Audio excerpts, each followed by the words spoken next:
Good afternoon, everybody, and welcome to Radiant 103. Summer Session 1 is now in session. My name is Obi, and I'm joined by the amazing Keg, who shouts to bring you the action today. Now, Keg, how are you What's up? feeling? I'm feeling pretty good. It always reminds me that I should probably finish school at some point when we do events like these, but I'm super glad to be in a much more fun environment than any other year of schooling that I've ever had in my life. I am excited as well. They just changed the format up a little bit, freshened it up here for this session of Radiant Academy. Number one, no more Diamond 1 requirement. We got Plat 1 instead, so we get to see maybe some newer blood that's been eager to get into the winds of competition, and then you sprinkle in maybe some main event players, and it could be magical with some of these pug rosters. But other than that as well, they changed the ruling where it's going to be 2 main event players, not 3 max per team. And then also, we got top 12 moving forward here into the playoffs. So we're already half the teams gone, eliminated, out of that group stage. Look, if you look at the rosters for any of these teams, right, every single one of these teams has a fighting chance to make it to the grand finals, and all of them have stacked rosters. You could look at any matchup here from here on out, and there's a very good chance that we could go to either map 3, overtimes, or just have completely wild matches that you won't really get anywhere else.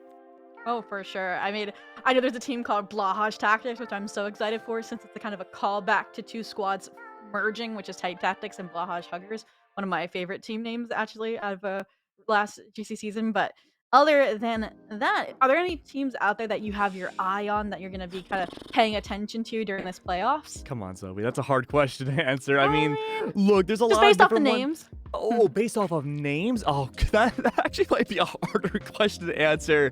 I mean, in terms of star power, right, I think there's a lot of really good teams. Oomphies is a team that I'm really looking forward to. I love the duality between Bunny Bee and Avery. They made a very big showing way back in Cozy Clash last year, and they've been able to keep that ball rolling into this year. But there's a lot of different teams, and with our first matchup today, I'm very excited to see how AV8 versus Kittens rolls out. I think, again, those are 2 teams that might be in my top 3 for name potential, too.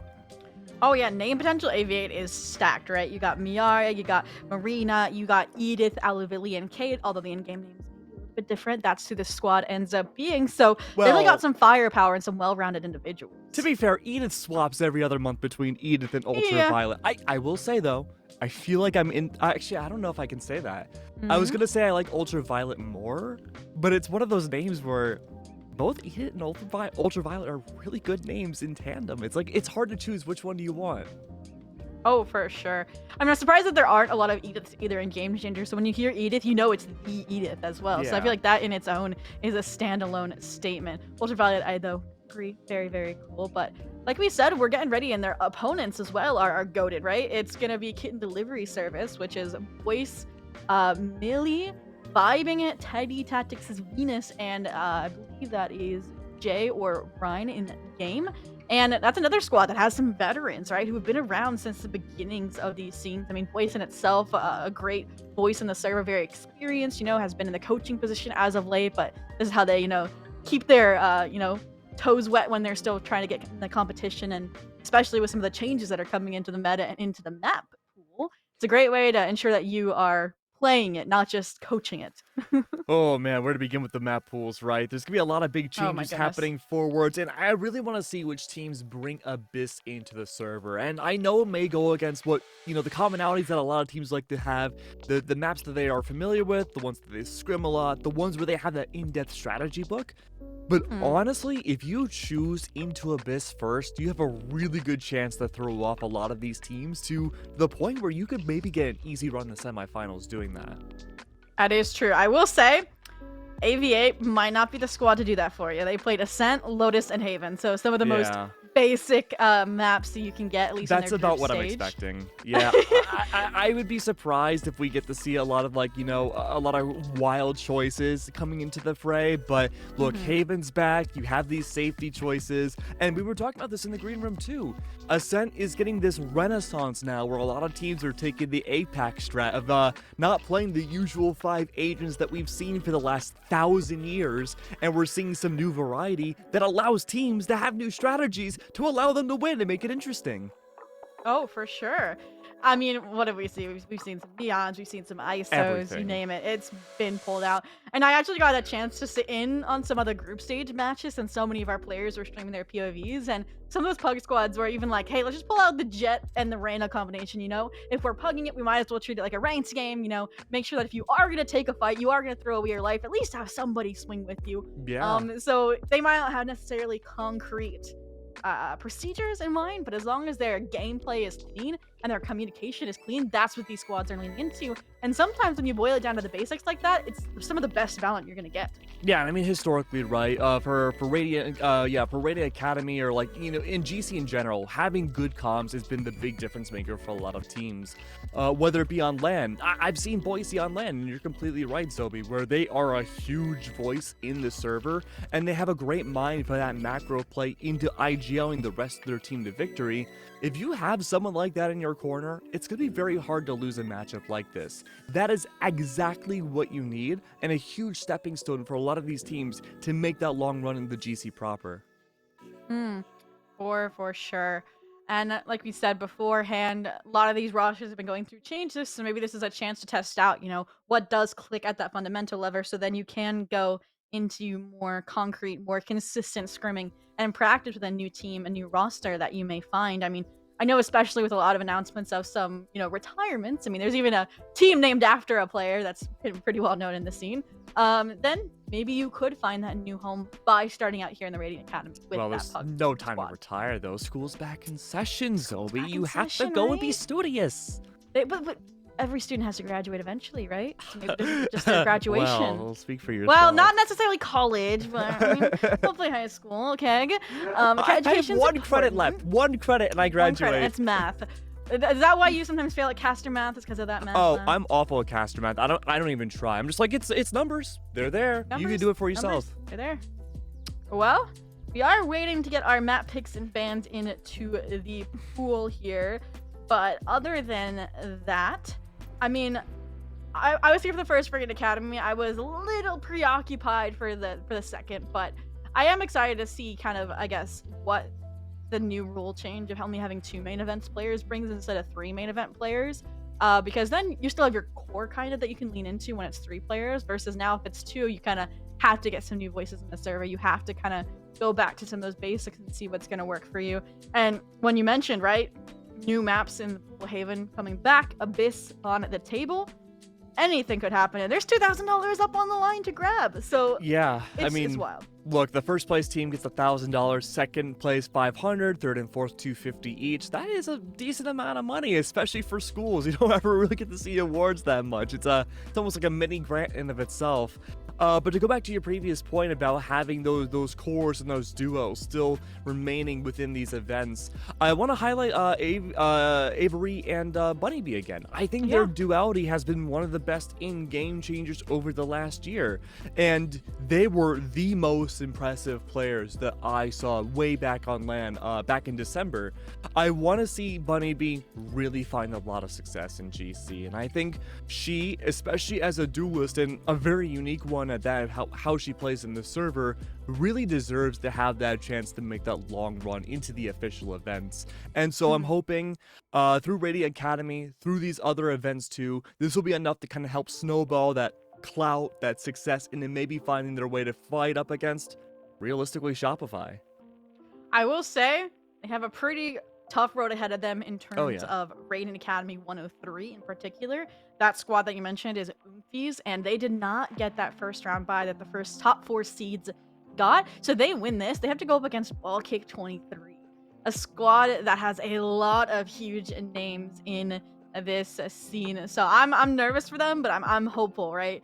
So we'll get to see how that goes down maybe later on, but I kind of touched on this. The top 12 teams that we are going to see in the playoffs. The top 4 that get buys to the round of 8 are going to be Thrive GC, Ravens Retirement Home, Blahash Tactic, and Ballkick 23, versus now the 4 first round of playoff matches we get to see are If We Being Real versus Detox GC, AV8 versus Kitten Delivery Service, which we're going to be covering here on stream for you. We got Catnappers versus Prospect Amethyst, a matchup I hope we get to see Catnappers go the distance because they got Sonder in the mix, plus this pre-existing roster that could get a little spicy. And then, like I mentioned, Oomfies versus Rising Minions to round out our playoffs. Now, not gonna put you necessarily in the limelight, Keg, but you see Oh. any room for upsets maybe in those playoffs matches to kick things off? It's hard to predict, right? We did a little podcast a while ago about the last GC, and I was really predicting a big fizzling out from FlyQuest, and I was definitely wrong about that. So I think there's a lot of coin flip potential, even with Radiant Academy going as high up to the grand finals of Game Changers.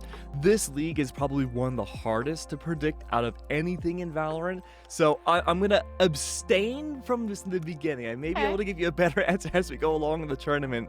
Which, by the way, if you're enjoying Radiant Academy thus far and up until now, you should definitely check out their merch store. I mean, if you've been enjoying them so much, they've been great. It's a great way of supporting Radiant and all their initiatives by buying some of the merch at their store. I was checking it out last night, and I'm like, dang, man, I gotta buy a shirt or two. And look, if I'm lucky enough to return again, I may be wearing one on broadcast. The stickers are very cute too, like modeled after some of the emotes that you guys can use in Twitch actually. Ooh. All the cat themed, since we are a lot of plinkers and cat jammers in chat. I'm very, very sure. But other than that, we mentioned that we were kind of wondering if squads were gonna pull in the Abyss or not. What do you think are some reasons teams should pull it in versus maybe be shying away from it? Yeah, I mean, I alluded to this earlier, right? If you want to play assist, you don't even necessarily have to have an in-depth strat book on the map just yet. Realistically speaking, teams should be scrimming Abyss, understanding the depths of the map, and understanding your individual chemistry between yourself and your teammates on that map, right? That's the basics of practice. But a lot of teams also still don't feel comfortable enough when money's on the line to try such a big risk like that. And if you're a team that wants to take these big risks and be a little bit more adventurous than others, right? Choosing Abyss as your map pick could be an easy way of getting that map in your favor. At the very least, going to map 3 or even a quick 2-0. But again, first place team gets $1,000. Is that really worth the risk of bringing about Abyss? I mean, if, like you mentioned, a squad isn't used to it and you don't have kind of that muscle memory built up in how you're taking some of these fights, then that's kind of the trade-off that I think you could see come into effect and actually aid you. But other than that, I mean, we'll have to wait and see if any team, like you mentioned, is willing to take that risk or not. It'll be kind of sad if we don't see it for the entire weekend. I think we've seen a team or two play in the group stage, but we don't get to see it on broadcast. It'll be kind of It's tough, right? Because we saw Sunset take like maybe a solid 6 months to play a lot. We only really started seeing Sunset. It came out at the end of August last year. We saw glimpses of it back in, I want to say, early October with the Hoojin offseason event, because that was just Sunset. But realistically speaking, Sunset really only came into the fray, I think, as late as December last year, early January this year. So if I had to take an educated guess with how odd the map is, I would say we're probably going to start seeing Abyss after Champs. After Champs, I can see that as well. I mean, I feel like at least in NA, I think that's true. I can see popping up in Pacific or some of these regions that are willing to take those kind of risks already with composition. So why not the map pools? But I agree with you, especially I feel like for Game Changers, they've been happy to embrace some newer agents. I feel like especially when Clove came out, but it doesn't seem like maps are that strong suit. I know especially like maps like Breeze that are less favorable get banned out pretty instantly. So I don't see anything happening differently with this, sadly, either. Yeah, and to go back to your point before about like the regions we started seeing Sunset early on, the earliest instances that I can really remember Sunset being played in regulation, I think was like Challengers Thailand and maybe even the very early Chinese franchise. But enough about those other regions. Radiant Academy is the #1 thing we need to focus on right now, and let's see if Abyss is on the table between the vetoes, between Kitten Delivery Service and AV8. And drumroll, please. And as we see them fill in, and like we mentioned, Abyss banned right out by Kitten Delivery Service, and as they map picks fill in, we are going to see that tried and true special that I mentioned is Ascent, Lotus, and Haven if we go the distance. Now, I'm not gonna lie, this map pool, a little bit scary in my mind for Kitten Delivery Service, since this is all 3 maps that were played in those best of ones group stage for AV8, and they were dominating results, right? 13-4, 13-0, 13-2 versus, yes, granted Kitten Delivery Service made it through the group stage off of some of these maps like Lotus. If we make it all the way, they lost 5-13 on Haven. I'm imagining teams probably played pretty reserved in the best of one, right? There's no real Makes room sense. you can make mistakes. At least here with the best of three, you can take very like, more aggressive picks, not the usual five that we see on Ascent. We could see more deadlocks and more, wild sage picks here on Ascent in this first map than I think we would have in the group stage. True, true, true. They might be able to, like you said, make some risks when it isn't just a best of one, do or die. But we are headed to Ascent first. And we mentioned beforehand that some squads, go for that tried and true, that traditional, versus others have been kind of dipping away from the meta. What are you expecting to see maybe out of these two squads here on the first map? Oh, that's so tough. I mean, historically speaking, right, we've had some nasty chambers in this lineup. I wouldn't be surprised if we saw a chamber. Actually, no, I'd be pretty surprised if we saw a chamber. But honestly, again, play to your strengths. If you can choose a very off-meta comp that still complements your playstyle, that's going to be the way to go for both these teams. If we want to see the chamber, that'd be cool. But I think the wildest pick we're probably going to be seeing is still that deadlock. I could see a Clove. I'm not gonna lie to you. I feel like there's a lot of Yeah. players that favor it over the Omen on this map because you can get aggressive alongside that entry from a Jet.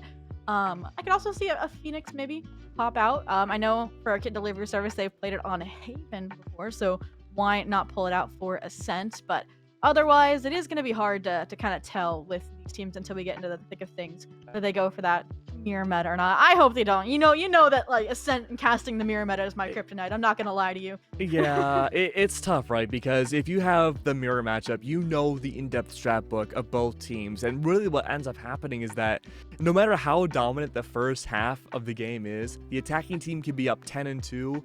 And 90% of the time, the defensive second half team's always going to win it out.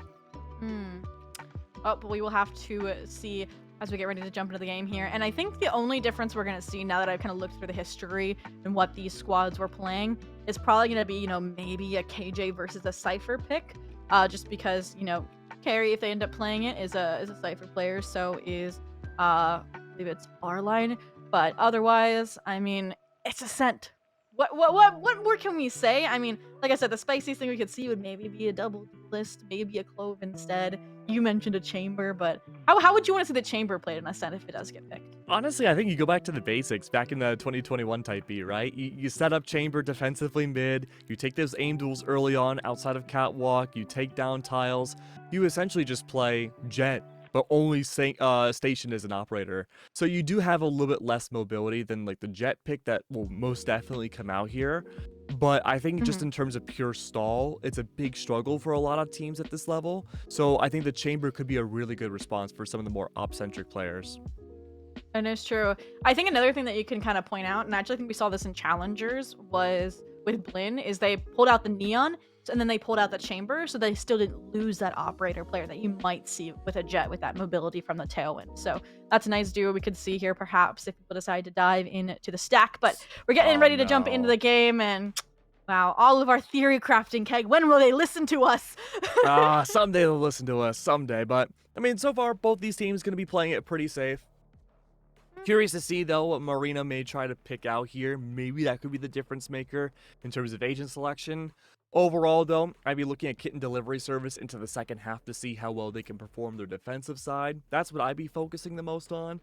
But unless AV8 can have either a completely dominant or a very destructive first half here, that could also make and break their performance.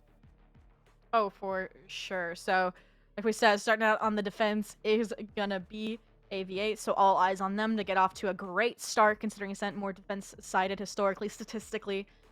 Other than that, though, not really seeing much hope for our diversified compositions. But again, we talked about how with a team that you're not used to, you really can't depend on some of these off-the-wall compositions because you don't have that coordination. You don't have those set plays in mind that come out of a squad that you're used to gelling with, that you have that chemistry with. So if you go back to the standard composition and be like, hey, let's do a KO Jet pop play out of mid into tiles, you're going to know what that means, hopefully, regardless of whether or not you played with this team before. I mean, even when I was watching, I think it was Blahosh Tactics playing during the group stage, they said, let's run a Demon 1, and everyone was like, yeah, let's do it. And I'm like, okay, that's a strat that Sure, you know. why not, right?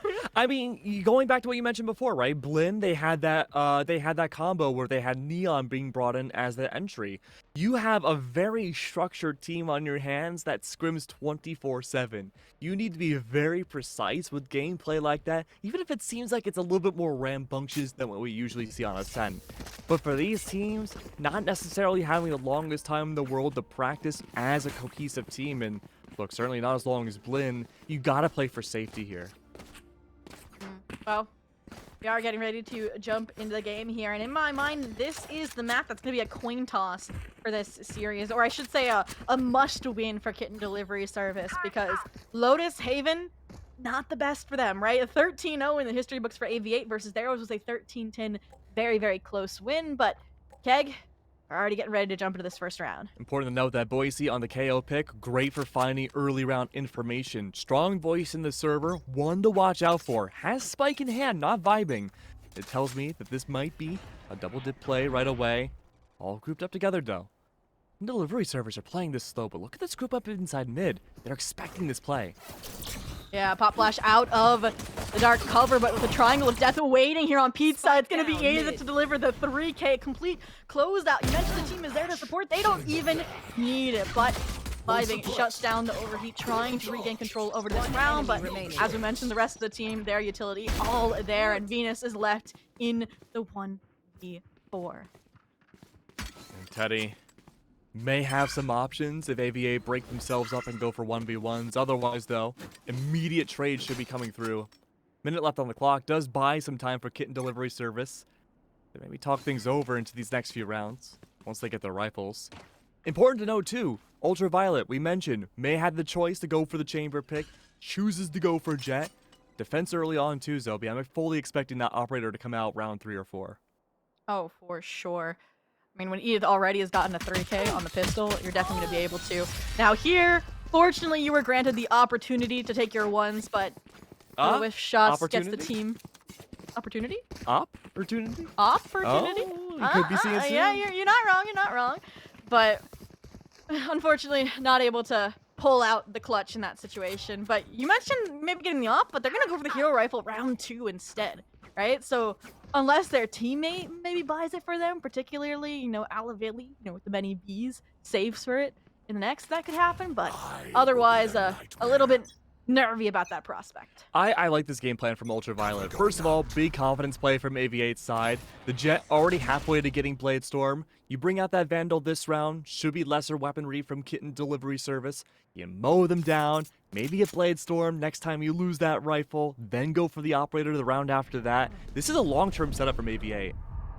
Oh, for sure, but they have to win this round. If they don't, all that investment will be for naught. No. This quick push from Kitten Delivery Service could just serve it up on a silver platter, but Marina, Kate, holding down Treat, holding down this Spike, and Venus again, unfortunately left in a 1v4. Even worse prospects this go around, considering the weapons that they'll be able to pick up.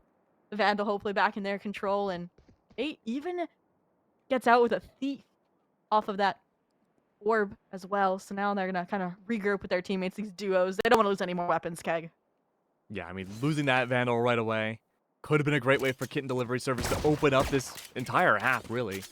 But they don't even know about the Vandal's presence. One may have been picked up, but they were immediately traded out. And of course, there's going to be a clean round again from AV8's side. Only Ultraviolet falling. That Vandal's going to be picked up once more. Really good to see going into this next round. Won't be the buyout for the Blade Storm just yet, but this does allow the bonus buy opportunity for the rest of AV8 to continue on forwards. I'm expecting Ultraviolet again to play this round very aggressive inside of mid. There's been a lot of presence there from KDS at the beginning of these rounds. This could be a gigantic crunch from the defense, and KDS themselves, Zobi, they've been struggling in these early rounds to capitalize on fights. No, like you mentioned, AV8's been aware and ready to take those duels, and this round looks like no exception here.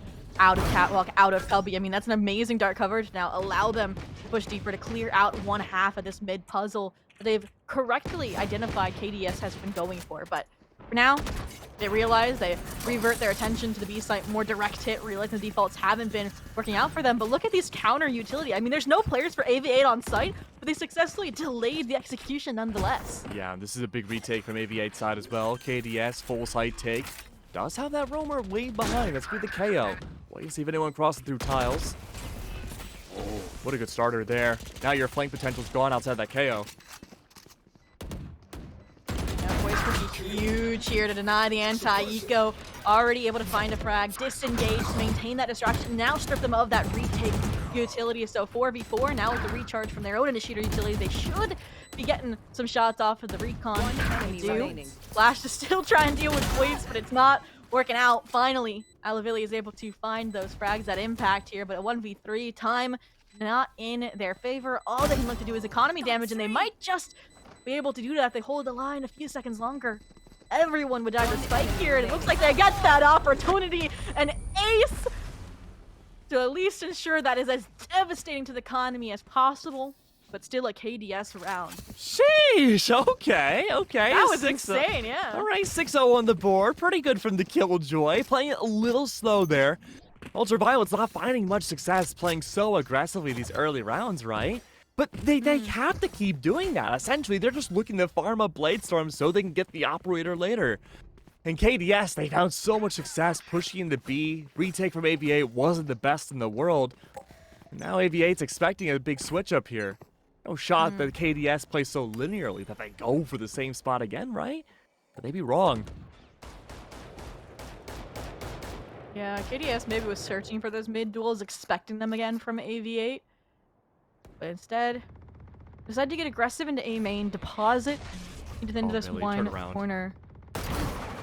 Oh, little dicier. This tree hold, again, has not been conquered by Kit and Delivery Service just yet.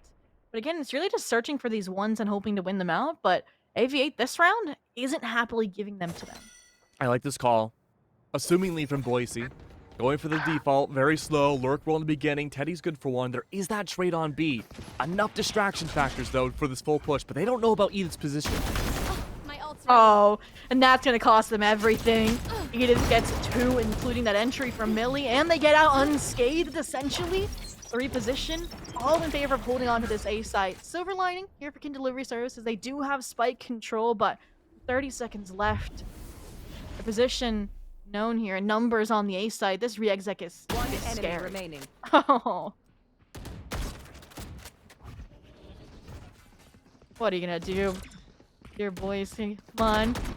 3 players now staring you down. Make it 4. The power of friendship, Odin spray, all on at the side. Of AV8, I mean, look at that, Marina. Leap them over engagements from a few, but you're out of bullets. And because of that, AV8 will continue their dominance here. 3-1 off of a huge solo play from Edith. I mean, 6-3, already the Blades online coming into this 5th round. No, I was gonna say no op yet. We almost saw Alavilli pull it out, Keg. Yeah, I was wondering if they're going to trade rifles around there, but no, even Ultraviolet's not handing the Vandal off to anybody. I'm a little surprised that they're holding on to it. I will say, though, if you're in school, group projects, always very difficult to coordinate everybody, but so far, this project has worked really well for AV8. The escape factor that Marina had brought up for Ultraviolet to get away from Wine was unbelievable. That is what you're looking for in a team with their preparedness. But again, pacings have changed, lower weapons from KDS side. They don't really have a lot to work with this round. Boise, I'm just hoping, does not commit to the null command. We'll have to wait and see. I mean, if you see a glimmer of hope, yeah, lean into it to win a round. But for now, I don't see that hope just yet. A lot of utility retaliation. Odin spray from Yar into CC. It would have to be our line to make that hero move, but unfortunately, they are prepared, this duo, to handle it. Next up to bat with a glimmer of hope is reviving a beautiful flank and 1 frag to follow, but now Cap out of the bag, the delivery service bag, and Marina has gotten that trade. So 1v4, they did get the plant. They do have the post plant, Keg. This is so tough for Boise now. Not really many options. Yeah, I mean, they're already getting flushed out by utility, only a classic in hand. It's going to be a near flawless round from AV8 to deny the eco Kit and Delivery Service, and I mean, we know this is the defensive half. That's where you're expected to get some of these rounds, but at what point do you take a timeout if you're KDS? I wouldn't be surprised if KDS take a timeout either this round or into the next. Realistically speaking, I don't know if they would really need to take a timeout this half at all. They really just need at minimum 2 more rounds to be successful for this half once they swap to the defense. And their B takes have looked pretty good. They've been able to get on to B most rounds that they commit to it relatively unscathed. But it's these post plants that has been the big struggle for this team. A side's been a different story. They can get close to the site, no command's gonna make it much easier. The retake potential from AVA here is gonna be so much healthier than it would be on B. Oh, for sure. I mean, got great positional awareness, I would say, for that retake ultimate, and that's why Alavili doesn't take the dive, doesn't take the peek. Instead, he's gonna wait out the null command, invest that lockdown, and see what they can do on this 5-on-5 retake. This is gonna be a calamity for sure here, and you can see already those disruptions for KDS trying to find effect, namely this Killjoy lurk mid, but here come the counters. You know, you had the Hunter's Fury for that lockdown. Now you know where our line is playing from. But again, it's the question of how long can Marino hold off this KJ, or how long do they have to hold themselves while the rest of their team could be getting massacred on site? I mean, the Blazestorms dive in, but Millie holds their own from hell, and as a result, it's only going to be Alavili from heaven. A 1v1, classic in hand. They hear the reload and they get the frag. What just happened, Keg? Beautiful. Again, individual 1v1s. Great sense. Game sense, I should say. Great coordination. Saving the operator, too. I was so worried, Toby, during that retake, seeing how aggressive Ultraviolet was aiming to be, quite literally, and brought out the knives. Really good usage of it, but losing that operator on a retake like that can be devastating. Had that operator been picked up by KDS, this could have been a very different round to shut down that KJ. They're 11-1. They've been the scariest factor on the board so far, so you gotta watch out and make sure you can keep alive. But now the gameplay is completely changed for AVA. Ultraviolet, not having to commit to the knives, needs to play more aggressive with this operator now. They can take these big fights at any lane early on, and it's gonna force KDS to play so much slower than they have before.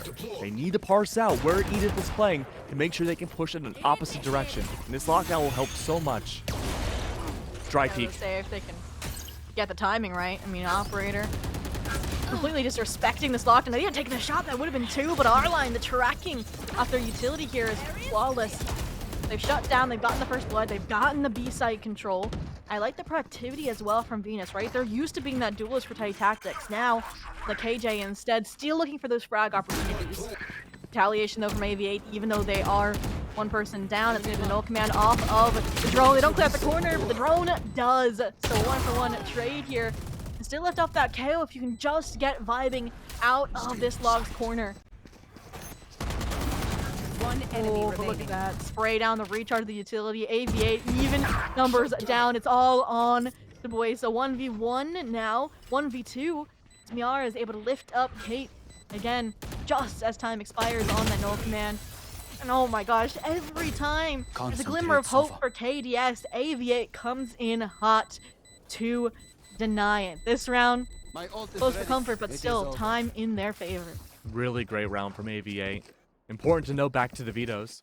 AV8 had banned out they had banned out Sunset. Oh, I apologize. That's KDS. They had banned out Bind, and they had banned out Icebox. 2 very rotate-heavy maps. This is a team that likes to stand their positions and play for the stall. They have the utility this round to do that. Moreover, they have themselves a Hunter's Fury to make sure KDS's life is going to be very difficult going into this round. They've won 3 rounds now off of defuses. They're in such a prime spot, again, to play for the entire home field advantage. And KDS, they'll have to be the ones to change up that pace and play so much faster to outrun the operator. Especially that KJ, too. Oh, this is a different look, too, from AV8, though. Alavili itching to get aggressive here. Towards main. Our line has the angle, but the shot won't follow, and now the wallbangs favor that heavier Vandal. Alavili, all the frags. Only 7 bullets left, so they might pick off a bit more than they can chew here with this fight against Vibing. Nope! Oh, is it a Stinger that they would head-to-head up against? That's brutal. But now, rest of the team realizing, yeah, Alavili's alone. Let's bring the Blades over, handle this situation if we can, but it's still gonna be a 2v4. There we go, good flash from K. Standing. Boise now by themselves, Spike just the Sheriff. down, B.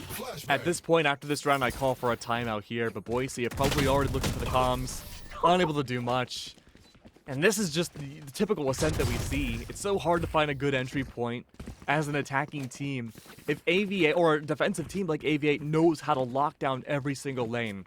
You're looking at Miara, Odin in hand, locking down B main, Ultraviolet, continuous repositions, resetting information against KDS round after round.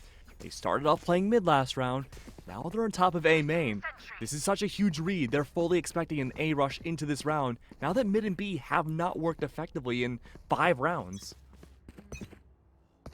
I was nervous that we were gonna see maybe Alavili fight into A main like they did B main, but instead full faith in this operator tucked away off of this Killjoy utility, all to bait them into the crosshair.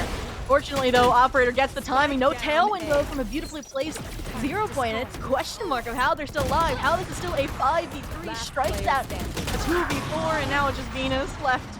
That rotation was immediate out the gate from AV8. Just a hard read going in their favor, Keg. 8-1. Yeah, I mean, absolutely hard read from Ultraviolet. The anti-flash in the beginning, full expectations of the util dump before a rush in from everyone on KDS's side. That was such a great call, and again, quick rotates goes to show why AV8 chose the ban out the maps that have much longer defensive rotations. They want to be in the action at all times. And even if they're reserved in their positionings, right? They are still looking to aim duel against KDS every potential opportunity once that utility is squandered away. KDS have to be so much more careful about how and when they use their util. Oh, this is such a good Hunter's Fury. So much information found. It's almost forcing KDS to back out into B main where Ultraviolet's waiting. You mentioned them having to realize when and where to use your utility, and AV8 says, well, now we're going to strip you of that opportunity, right? You mentioned the Hunter's Fury out the gate, getting so much chip damage off the KDS players. Especially some of these big hitters for the squad, like Millie, like Vibing, and lurking consistently. For now, though, entry fearless from Millie, but unfortunately, like I said, you're half health, there's an Odin. And now there's even a lockdown to prevent you from getting onto site altogether. I mean, we called for the timeout. It's looking rough around the edges to where they might need it. 2v5 here. R-Line, fortunately, one of the members that does have a Hero Vandal in hand, but high-low set up. It'll be a question mark of how they get into the site. No, I'd be surprised if they do get into the site, I'm not gonna lie. Double aims, watching down an aggressive smoke. I like this play, but spray through immediately is a pretty good metaphor about how this half is going. A timeout won't necessarily help Kitten's delivery service outside of maybe giving them a second to cool down and just give themselves a break for a moment. Because right now, KDS, their strats are good. They're just not trading each other out. They're not finding proper positioning to help each other as a team. But hey, I mean, that's what group projects are about, right? Enhancing that teamwork. But the professor's not happy. Yeah, for sure. And I mean, AV8, they're acing that mechanical level coordination, right? I mean, last round was perfect evidence of that, right? The high, low, the Odin spray, so you could track where the players were. Even this round, right? Utility deny any of these angles just so that Edith can get out with that operator, can get that opportunity to take a duel. This round, though, nice. Utility retaliation to force them off the angle, so they're going to try and reclaim that mid space. Not a lot of distance made, but there's still plenty of time left on the clock here for KDS. Owl Drone gives away the entire mid plot. Seen them fight for this tree control time and time again. This round, zero exception so far that it's being held flawlessly by AV8. Unfortunately, an obstacle to range doesn't work out. Nice little lift up from the no command. No punish to come through either for AV8, so it's green light go towards this A site. They've dealt with Marina, but flash out, retaliation coming through off that recon bolt, and it's going to be a question of Miara here versus Voice to potentially close out the round, but now waited too long. Alavili joins the fray, joins the action, and will help AV8 join the double digits squad. 10-1 here on Ascent. And Keg, wasn't this Kitten delivery services pick? Yeah, I was just about to mention, this is KDS's map pick. They're willing to ban out Abyss first, bring themselves to Ascent. They've done well on this map historically, as individual players and the squad, but it's so hard to find that initial coordination. I did mention before, though, you have to keep an eye on this second half attacking team when they swap over to that defense. There's still some hope that they can bring this back. This is a very defender-sided map with the double mirror comp, but you need to have at least 2 or 3 rounds in your belt to have that happen. Very rarely do people check logs. Millie's got to check logs on this entry. Someone's got to help them out. But their tailwind's already gone, and they're so low. And look at this! I mean, we didn't even get to see Edith in this action there. You mentioned they're not clearing out logs. It doesn't seem like they did that round. They get a 3K from that position, and looks like they're even robbed that 10-2 prospect you said might be necessary. It's not even a turn things bite. around now that the sides have swapped. It is necessary. Eyes up. 10-2. 9-3, 8-4. The more and more rounds you have on that first attacking half, the more wiggle room you have going to the second with pistols. KDS now, if they lose this round, they are 1-12. on their own map pick. They have no wiggle room to lose this upcoming round. Oh, we'll have to wait and see. Obviously, AV8 won the first pistol here. See if they can replicate that success. I mean, look at even the KDAs. I mean, when you're Killjoy, when Alavili is 17-5, and they have the confidence to buy a Sheriff here on their attack half round, it's clear that they want that map point now, Keg. I mean, look at how aggressive everyone in KDS are. They're looking to take these fights so early on. They can hear full audio about AVA. They know it's going to be Tree. What is that crosshair? I mean, you said they would know it would be Tree, but again, it's no kind of response. In terms of the team fights getting taken, it's just Millie taking a solo fight. Some retaliation from mid to try and sandwich these players, but there still wasn't... You have to have at least one form of stability in terms of those pillars, but dust settles. AV8 claims the site control here. KDS good on the rotation, but again, it's hero plays sometimes. And Moreno with a 3K on the ground places our line in an uncomfortable situation where they break this door. There's two players in a crossfire. Wait. Oh! Oh, I saw They the never vision. let you just live that down, Keg. Oh, unlucky. I mean, it's so hard to get one, and you have that adrenaline pumping through. You swing around and get the other. You have to be in an action movie to do that a lot of the time. What about that crosshair? That was like a jet fighter. Like crosshair, like you're inside of a plane, you're trying to lock in on your target. I didn't learn that one in crosshairology school, I gotta admit. I've never gone to crosshairology school. Maybe that's why I'm washed. But we'll have to wait and see. Again, a confident style buy coming out from AV8. We saw it last half. Now they're going to try and close out this map with it. I mean, look at this aggression just to try and challenge any sub-utility. The aggression they would want to leverage out the gate. Nice decision for me to take this fight dually. Head on. I mean, you're a duelist. It's what you do. And look at this, Millie. Does this get them an Locking target. Keg? I don't know about that, Chief. Target initiated. Oh, disengaging. It's like they're trying to destroy the Death Star with that thing. It's worked. Oh, well. At this The point. issue here was they wanted to group up. They wanted to get the flank together. And, I mean, there's already a player watching that, right? Alavili with the Outlaw. Can't take a long fight against that with no shields. I mean, it's tough, Ryan. Look at the weaponry here. A Sheriff. A better rifle, I suppose. But this is just the farmhouse overall. One left, it's Millie. Fortunately, the plane was shot down. 3K for Ultraviolet to end the map. 13-1. Not on their map pick. AV8's looking fantastic. Oh, they are, definitely.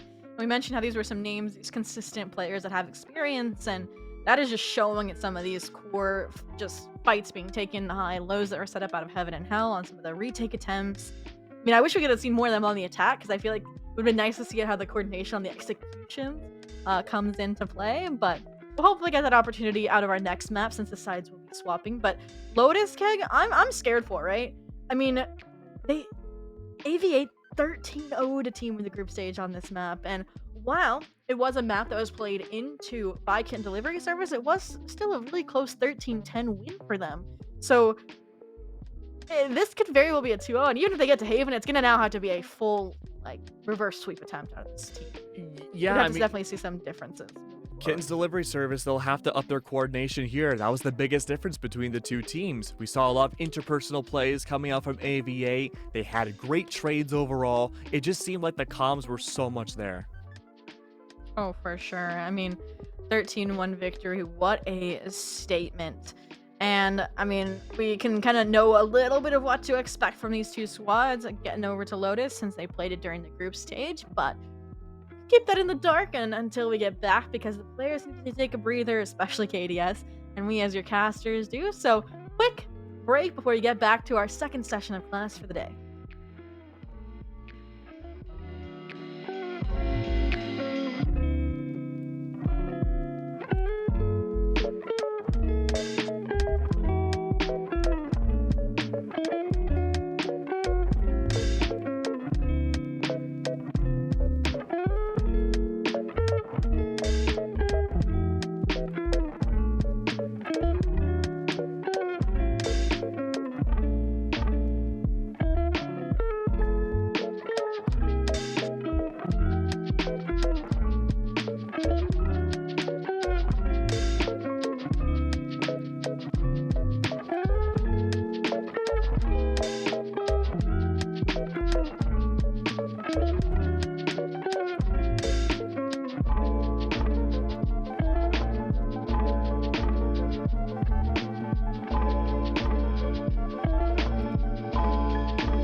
Well, we had about as much of a break as I would have in high school to go from period 1 to period 2. We are back into the second map, and Lotus might be a good chance for a Kitten's delivery service to bring things back, but if AVA can keep going what they did with their 13-1 in map 1, they look pretty unstoppable. Oh, for sure. I mean, I will say, from Ascent to Lotus, we may be going from one of the most stock standard mirror meta compositions to the most off-the-wall comparisons, if the compositions hold from the group stage, all right? For Lotus, for the side of AVA, they play a fairly consistent, fairly common composition with Gecko, Breach, Raze, Omen, and Cypher, right? So you still get that kind of commonality of the double initiator paired with that traditional duelist versus fully embracing the new meta, and maybe is what is needed by KDS to throw off that momentum, the rhythm that AV8 has, is this Neon, Clove, Omen, Gecko, Jet, no Sentinel composition that I'm looking forward to seeing how it pans out personally. It's a tough call to make, right? After going 1-13 on one of the safest maps in the game and going on your own map pick too, Lotus, I feel like they're going to play it really safe. I think just in the group stage, the confidence for the team was there. They knew they could pick a very off-the-wall comp, something a little wacky, to take a lot of fights and feel confident in winning them. But after what happened with AV8, I just feel like it's going to be your standard Lotus comp. I don't know. I mean, I will point out, even though we said that there was a 13-6 victory for them on Ascent in the group stage, they did have, I think, 2 substitute players. So that was their first time with this squad playing on Ascent this tournament. We talked about how, you know, maybe any ounce of preparation or recognition of how to play these maps with teams comes in handy. So now that they're back to a map that the Core 5 has played, I think that experience could carry over more than their concerns of playing an off-the-wall composition, right? Yeah. But we also mentioned, you said comfortability. Venus particularly, like they got some decent frags when they were entering or being that kind of force on site, but they still are typically a duelist player. They like playing a little bit more aggressive. So if they do switch from that Killjoy we saw on Ascent to say a Clove that they played recently on Lotus, I think that could be an individual player to keep an eye on. And oh my goodness. Okay. Well, it's not the composition that they ran in the group stage, but it's definitely not the standard either, Keg. Okay, but we see potentially locking in the chamber, deadlock, double defense comp. So the idea here for Kitten's delivery service is they definitely want to prioritize this first half and max it. They're literally min-maxing defense rounds here. But when they swap over to the attack, the goal for AV8's defense has to be to deny, not even just the post plan, right? Just make sure a team like this from KDS can never get on site. Once that deadlock util goes down post plan, the Gecko can set themselves up. Potential double op off of Boise and R line, that could very well be over for AV8. They also need to min-max their attack. Oh, for sure. So very, very sided compositions here. I am curious to see, because I feel like AV8's composition is designed fairly well to get into sites, right? The Rolling Thunder, the Thrash, and I mean, you mentioned pushing them off of some of these operator angles they may hold if they get a good start to the defense economically. I still think they have the agents to kind of force them off those angles too, right? A fault line, you know, satchel pass towards rubble. Even just a dizzy is really disruptive if you don't have a team playing alongside that operator. So I feel like these are fairly good matched compositions in terms of what they bring to the table, and also kind of what their detriments will be getting into the game.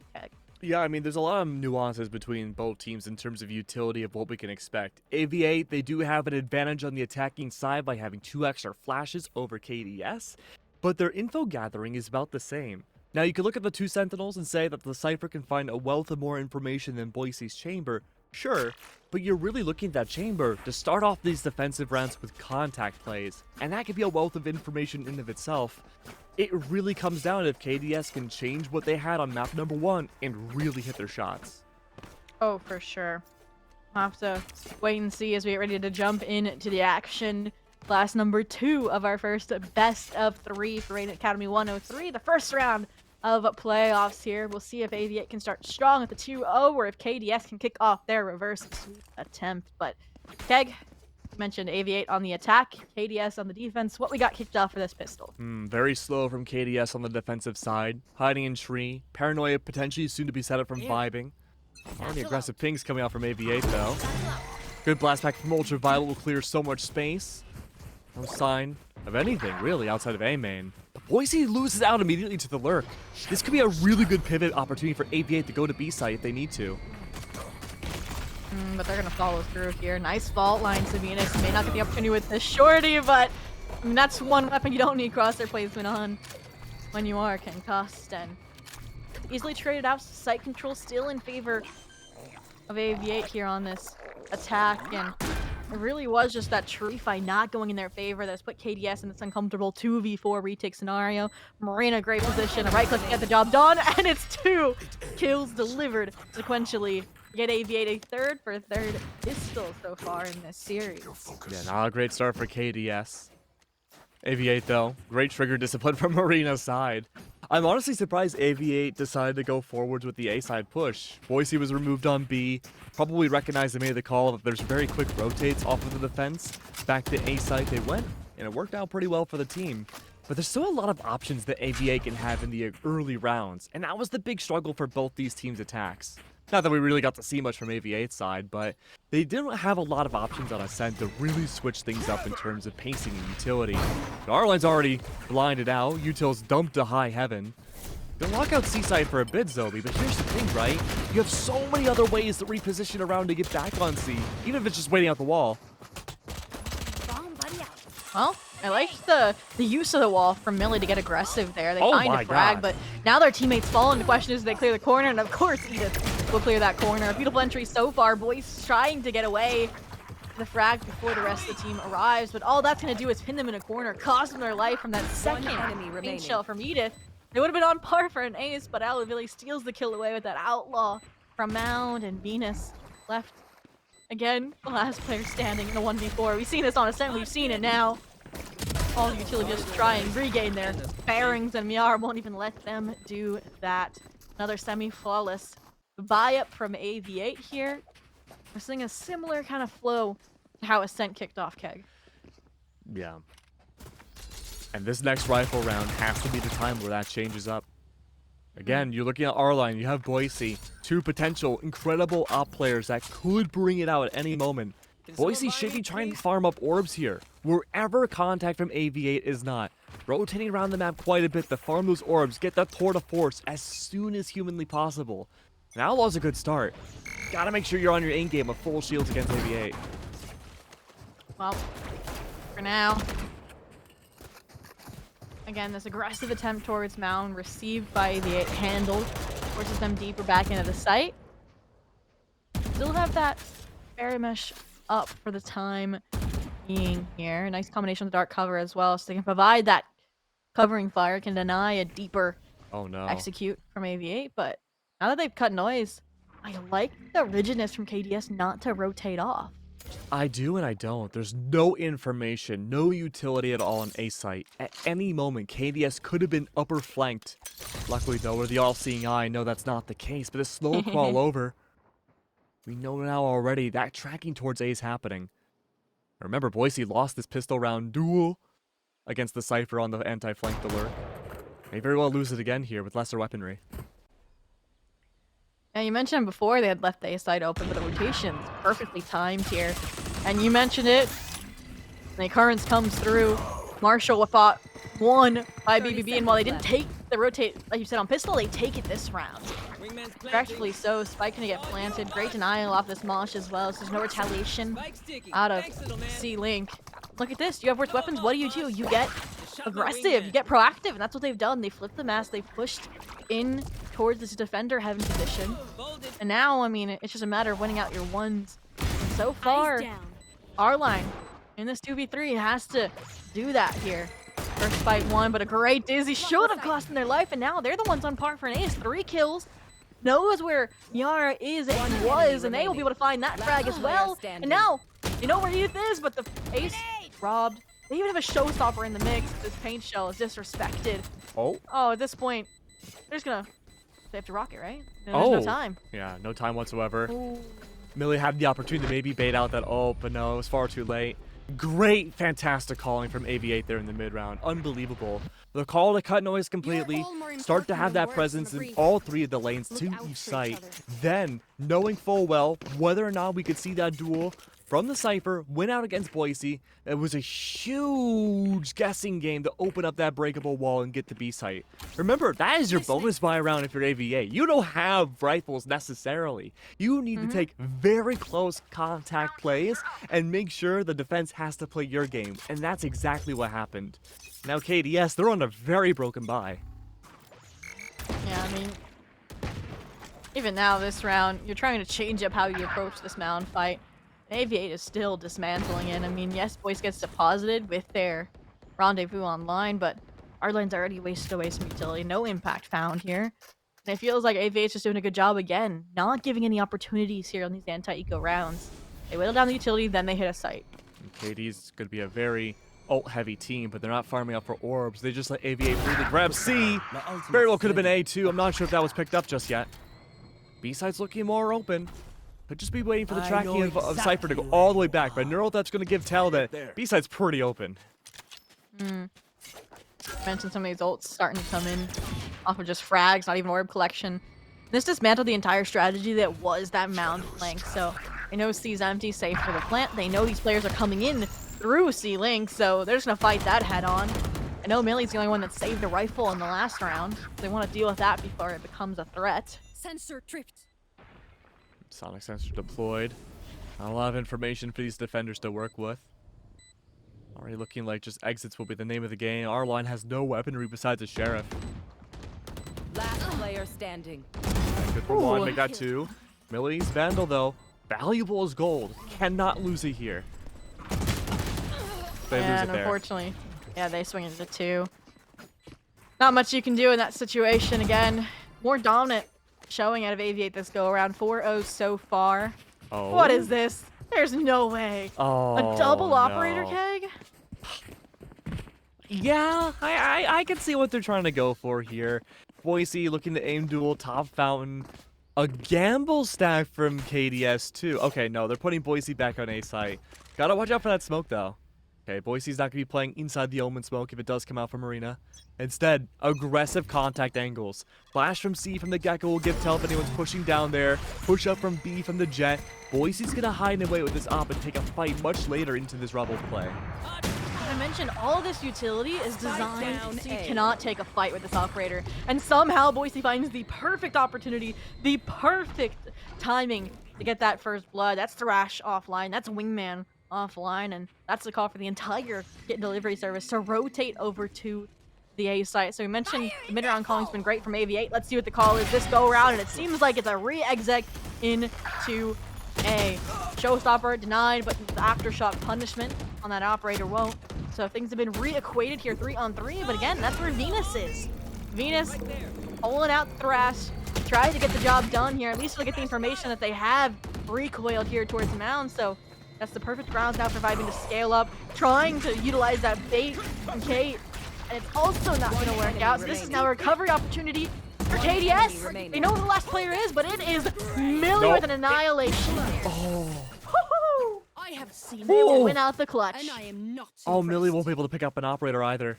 Oh. Oh, that's rough. I was so worried about that annihilation because it missed clearly. I forgot for a second it could bounce, but even then, the ricochet didn't connect.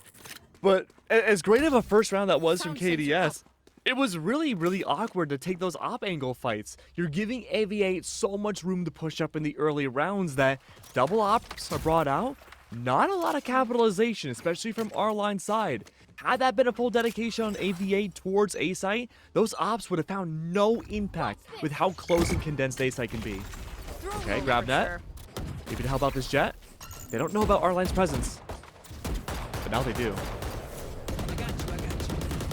Yeah, this duo, they've been able to take space, but then they just have to relinquish it because they're too nervous to fight. The sheer numbers that AV8 brings to the seaside at the round start every single time. Oh, look at this change This of pace, round is though. zero exception. What? There's a big lurk this time, though. It's not from the there is. Cypher. They've changed up the Right pacing there. completely. And the timing's going to be so different. 2 players dedicated top fountain. This is good, too. 2 fights at the same time. Oh, that's an interesting choice. So the Thrash goes the long way around. Won't be able to get either detained, but it's enough to gain grounds now for Edith. Unfortunately, caught with utility out. So what I would want to see R-Line reinsert themselves in the site, but they wait for their opportunity to strike alongside Boise. May will take it. Spike goes down, but at what cost? Kate alone now. That lurk player has to get back to support their teammate, and they get there at perfect timing. Fighting their own dark cover, though, vibing.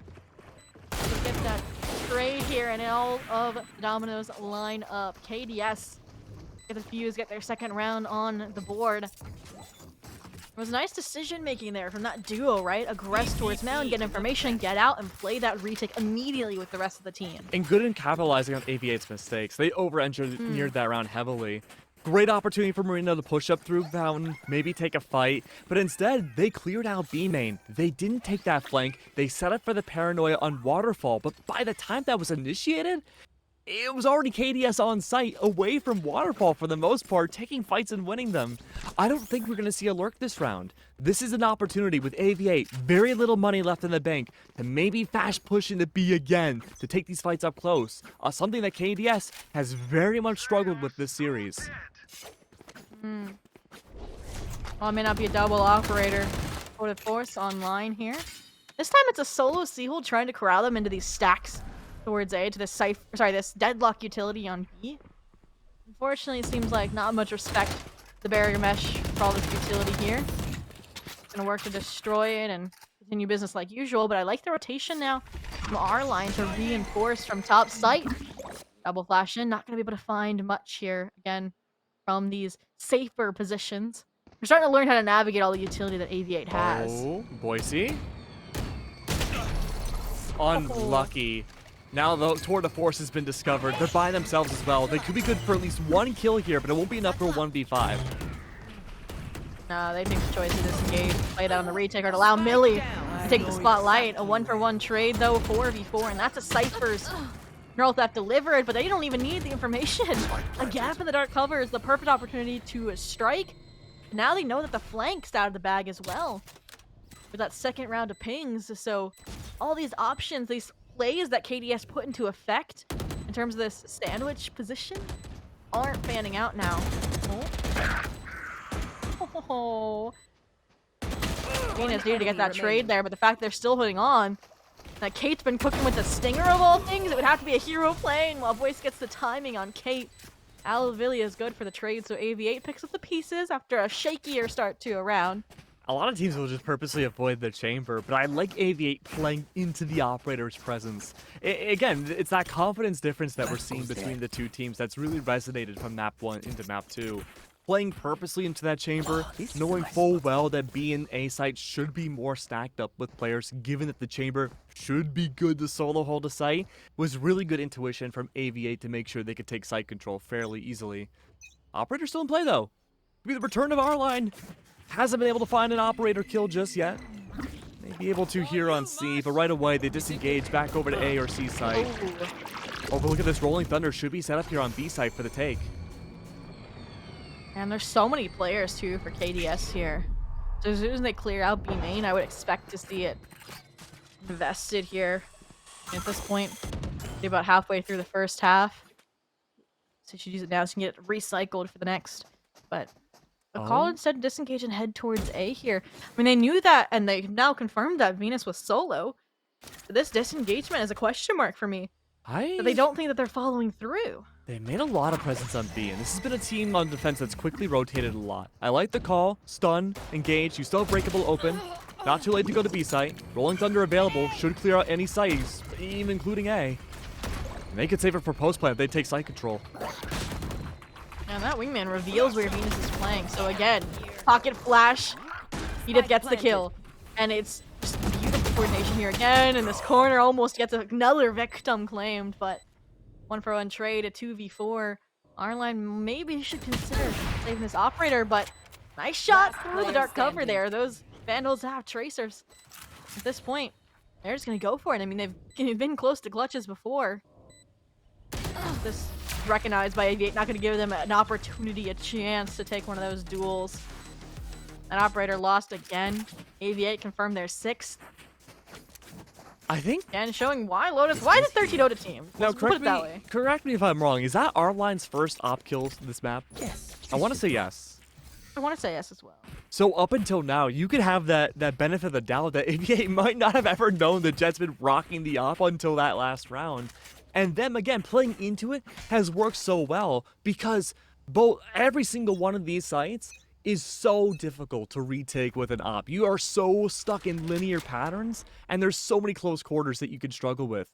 Might be part of the reason why we had seen KDS ban out maps like Abyss and ban out, say, Sunset. They don't want to deal with these up close and punchy sites. Well, speaking of up close and punchy, Hidden Delivery Service taking the fight to this soul lurking Cypher, recognizing that's been a win con for some of these rotations. Will they find the frag though? It's gonna open up the C site for the taking. Well, we've seen what happens when they have a coordinated retake, right? Particularly when Millie and we see disengaged into CT and then retook with the squad. So I could see something coming out this round still. I mean, nice utility though, nice annihilation as well to clear out Waterfall. Nobody can save Edith here. This is huge so far. Rolling Thunder should be available One though. enemy remaining. Oh, they don't even need it. What is that timing? Vibing left in a 1v3. Gets their solo fight from Yard, just wins it outright. That is a lead and a 7th confirmed now for AV8 here on Lotus. That's tough too. Kitten Delivery Service, they don't have the wrong strats, but they're being out-rotated so much by AV8. AV8, they've been so good about this early information that in KDS, there's nothing they could really use with a timeout forward to fix up what's going wrong. They need to trade each other out more. The comms in these gigantic post-plant fights need to be upped more. Everyone doesn't seem to know where they want to go. And this is a triple stack. I like this play from KDS. Take the proactive fight. Bring it over to them. Yes, this is good. This is good. I mean, you said confidence was where they were lacking. They look confident right now, but that confidence can be dashed with one rolling thunder. Marina trying to throw themselves into the fray of sight to either gather information or at least take a duel from a double-fronted affair, but I mean, blood's been drawn, the attempt's been smattered. Now, to be AV8 still in flawless fashion, reclaiming this B site.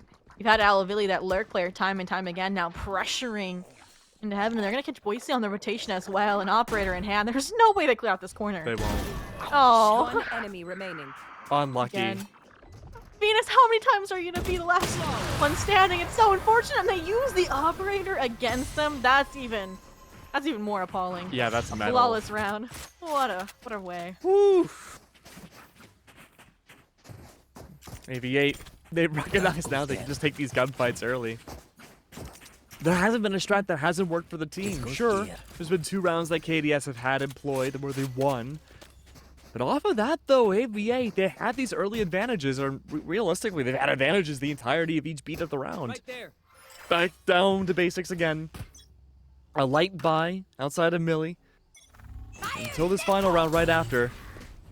Chance to bring this back to 4 and 8 would be huge for the team. Wait.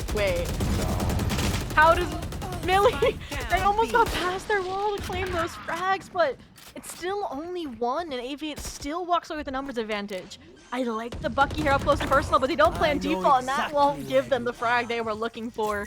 One enemy 2v4 now, positions revealed by the neural theft, might as well. You're getting this close to the end of the half, and Boise just left running the hills, Spike planted. trying to take a fight off of Rendezvous, but Edith, their 4K is unrivaled here. 9-2. Won't be as Last dominant round as an before the 11-1 switch. here, but see what this last buy round for KDS can bring out. I mean, it's the same conversation we had at the end of the first half on Ascend. You need to have that buffer space to win the next pistol round.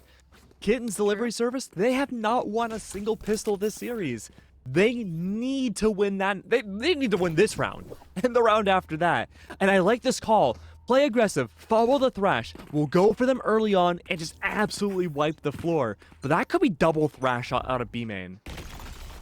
Yeah, I mean, they had the get out of jail free card of the Rolling Thunder. Now they might have it in form of the thrash, right? Once they realize that there's a whole squad fighting forward. But this time the utility's better from Kitten Delivery Service. Paranoia Spike and a down, disrespect B. to the paint shell. All will equate things at a 3-on-3, but look at this again.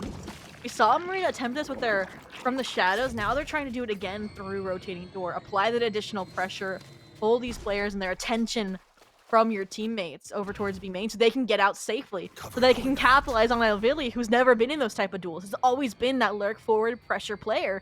And at this point, KDS, you better be expecting Alvili. If not, this round is over. Oh, it's going to be a potential 2v1, though. Tradability's finally there, but we go back to A side again. Retake with an op? No tradability? One on the flank with our line? Oh. What? No way! Arline, you have to win this duel if you don't. Enemy Okay. remaining. Thank you. But even then, though, this op is still going to be a big struggle. I'm surprised they didn't pick up an additional weapon. enemy Now they've remaining. just given themselves over to Edith here, but that information could be what Arline needs. Right bait off of the rope here for Arline to take the duel. It's a 50-50 gamble.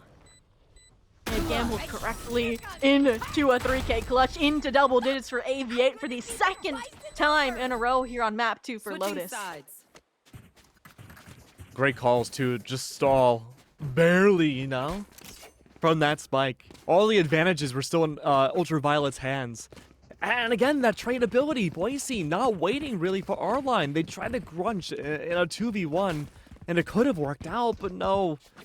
Again, coordination as a team wasn't necessarily there. Now we swap sides, and Kids Delivery Service, remember what we talked about back at Agent Select. Their win condition is to get that spike down.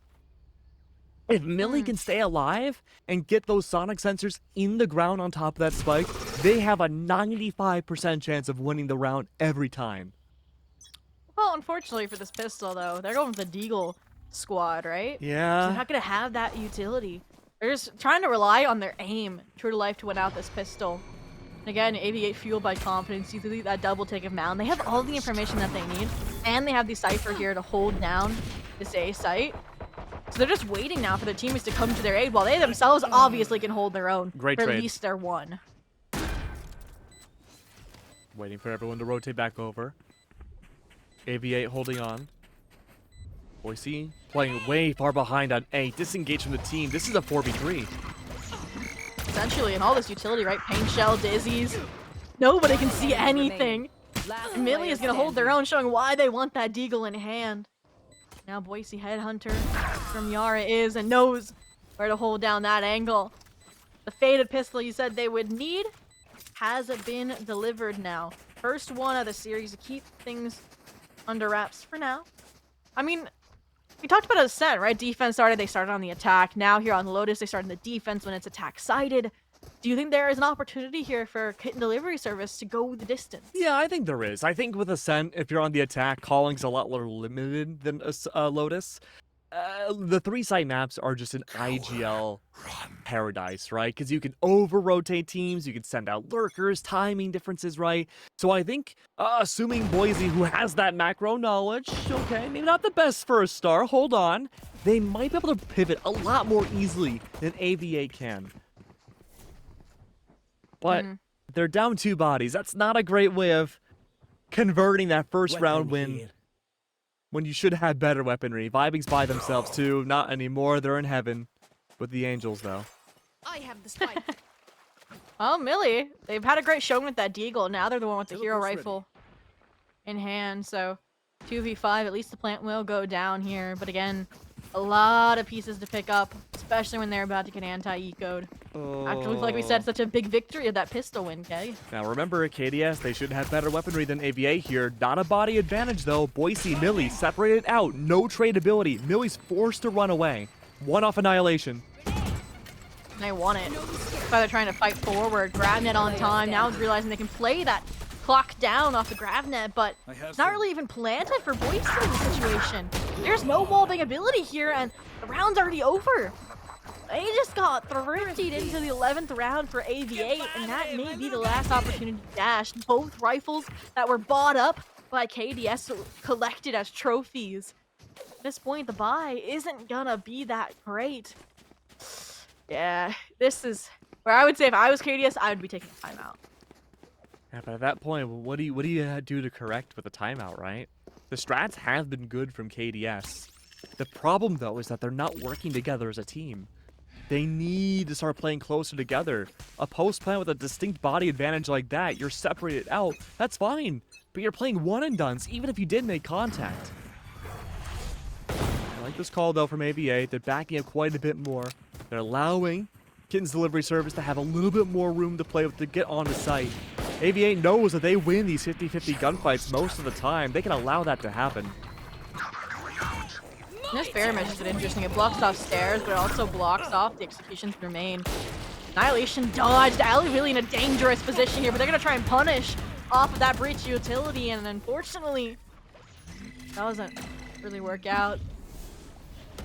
Now, Kate has gotten the wraparound here, and the Marina has somehow sniped Vibing and got cover. They have suddenly put themselves on par for what was that ace, Marina? 2 aces now we've seen this series. Holy. And what are the buys going to look like for KDS and what could very well be their series point? Is this a good time to say that Marina is also IGLing on top of the frags? Yeah. I mean, look, I can absolutely see it. Marina's calling has been fantastic so far this entire series. Rotates have been on point. A lot of interpersonal plays that have elevated the team so much. AVA is playing in the way that I'm expecting a grand championship team fight to play out. They could bring it out. We said the Academy can set the stones for the main stage, and this is a squad that I see gelling here, if anything. I mean, one round away. They've already drawn first blood. They've already had spike control for a mere second. Let's see what they can do to start closing things out here. They're Ash online. They have retake tools. They now have numbers. They denied the side execute, and they haven't even given up this A space, which is where we're about to see Kitten delivery service try to re-hit towards. Teleport's ready. Rotates have been called from AVA. Ultraviolet still aim dueling. Headshot perfect. Make that a second! No! Not again. Walk into it! It's not worth it. At this point, yeah, Heat is going in for the kills. Enemy remaining. That's a showstopper online. Might as well send it for your ace, but no. Vibing Defenders win. gets the trade before Mayara spells the final verdict. A 2-0 victory for AV8. Continue forward here in the Radiant Academy playoffs into those quarterfinals. What a series, what a showing. And like I said before, while Kitten delivery service may have been making the right moves, it was just a matter of, in my mind, a sided map pool and, like you mentioned, some mechanical differences that set these two squads apart in the classroom at the end of the day. Absolutely. I think the biggest factor that separated both of the teams is that we had seen AVA play as a team a lot more coordinated than we saw Kitten's delivery service really do it all that whole series. Kitten's delivery service, they knew what the strats needed to be, but when it came to working and helping each other out, there was very few instances where utility was supplementing another player's playstyle.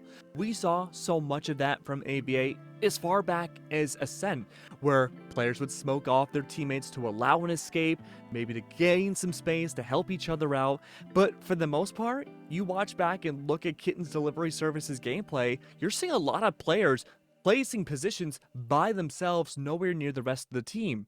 This is a very good learning opportunity for the team, and hopefully in the next Radiant Academy, we can see all of that turned around.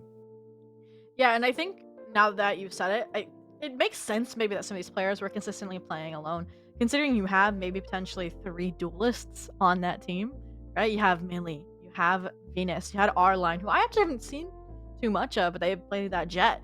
So all these duelists on the same team maybe trying to conform to these roles, trying to fit a circle in a square peg, that necessarily doesn't work out. And sometimes is what happens when you plot a pug squad. Like, yes, you can breeze through the group stage off of pure mechanics, off of these solo plays from these strong players, but you need players that are comfortable, confident in their roles, like we might be seeing come out from a squad like AV8, where you have, Kate, who was originally a controller player, had picked up the initiator during their journey. And now you have, the rest of the squad very confident and comfortable in their roles. I mean, evidence just being Lotus in itself. And it's showing a really well-rounded squad that I can see making the run all the way to grand finals here in the Radiant Academy. Yeah, I mean, look, in terms of glaring mistakes from AV8's side, there wasn't really to take note of. They looked really good. You could tell that there was a structure with the comm structures. Again, from Marina's side, the IGLing was read into. Very great timings from the teams. It's absolutely, like you said, Zoe, what you're looking for a team that has their eyes on grand finals. Oh, for sure. And I'm curious, I did see somebody in chat that looked like they were with AV8. This could be a squad that we're gonna see in Series 3 for Game Changers. I would hope so. And if it is, I am looking forward to this squad. They look lethal. I mean, we had, right, Edith and Marina playing together, on a squad prior. Marina wasn't necessarily in those IGL positions since Panday was for their squad when they were on YFPX. So I am definitely looking forward to seeing, them and more of their IG lane because you mentioned it, the calling was on point, and if this is them getting back into that comfortability, what happens when they're doing it consistently in matches? Yeah, I mean, that's going to be the million-dollar question, right? And I think part of it, too, is going to be to see for AVA, once they're challenged in quarterfinals and above, what are we going to be looking at in terms of their vetoes, right? This is such a hard tournament to predict because a lot of the teams in the group stage played Haven, Ascent, the usual basics, right? But how much more in-depth can it go when you're challenged on a map like the ones that AVA had banned out? They banned out Icebox. They banned out Bind. Abyss was gone too. Those are 3 critical maps that I have a feeling will make an appearance as we continue on this journey, and AVA needs to come in prepared. Well, gotten to see some strong showing on some of the bread and butter of Valiant, like Ascent, like Lotus, like Haven. We'll get to see if they can continue that dominance. Maybe now that they've cemented the basics, expand in those plays later on. But that is only our first series of the day, or our first official class rounded out here, Keg, right? We do get to jump forward into our quarterfinals. We'll just be waiting to see which matchup we are covering. Hold on a what? second. Do you know? I got things to do. I can't just go What do to you a have to break do? yet. I gotta go shopping, Zobi. It's our shopping day. We gotta go on a spree. It is the weekend. Well, yes, this weekend, but I can just go to the Radiant store right now and get myself some awesome shirts and stickers, right? Look, over the last year, I've become a sticker fiend. I think everybody in the Gen Z world has become sticker fiends. We're here to go to the Radiant shop to get as many as we can. So if you want to join us too, make sure you go to the Radiant store. I believe there's a command for it in chat. And, feel free to buy me something too. That'd be very nice. Firecasters, yeah. Well, with that, you know what Keg and I are going to be doing during the break? We're going to go over to the Radiant store and get us some merch. But when we come back, it will be Series 2 of the day. We're jumping into those quarterfinals, so stick around.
Welcome back to class 2 of the day for Radiant Academy 103. We are your amazing teaching assistants, Zobi and Keg, to bring you some delinquent but amazing students here in the summer school session here for, look at the months. We're still in June, just barely. But Keg, we saw an amazing Series 1, sadly a 2-0, meaning the departure of kit delivery service from the tournament.